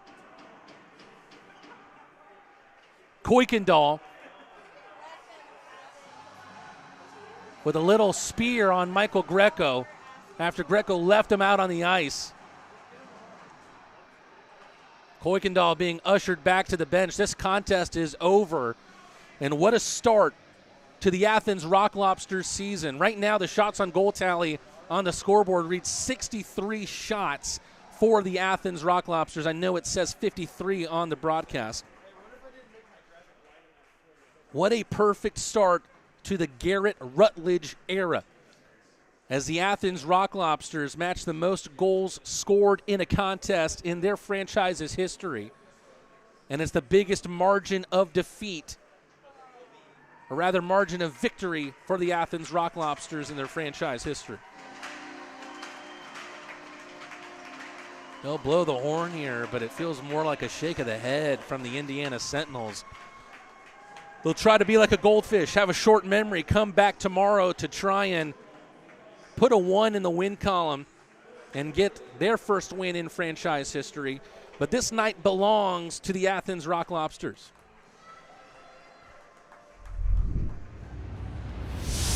Well, fans, could you ask for a better performance to start off the Athens Rock Lobster season here in Columbus, Indiana, against a team from another division? A 10-0 performance from the Athens Rock Lobsters. We'll see if they announce the 3 stars here. Before that, though, let's take a look at the scores around the FPHL. The Binghamton Black Bears, final score for them, 6-3 against the Danbury Hat Tricks. Another final score in Port Huron as they fall to the Watertown Wolves 6-2. The Blue Ridge Bobcats have turned it around against the Columbus River Dragons. They're now up 3-2 in the third period. And still in control in Carolina, the PD Ice Cats up 6-4 against Twin City.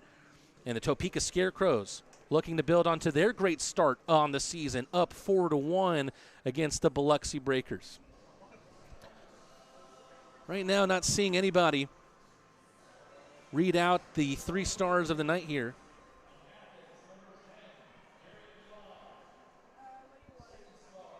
First star belongs to number 10, Garrett Milan.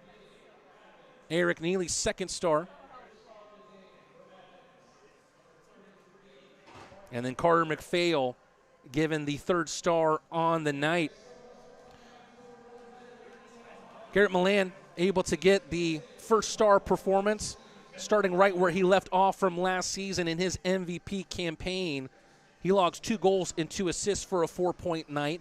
How about the start for Eric Neely, as he has 2 goals and an assist? I believe a goal wrongly credited to him that says he has a hat trick. Believe it's 2 goals and assists for him, but what a start to his Athens career nevertheless.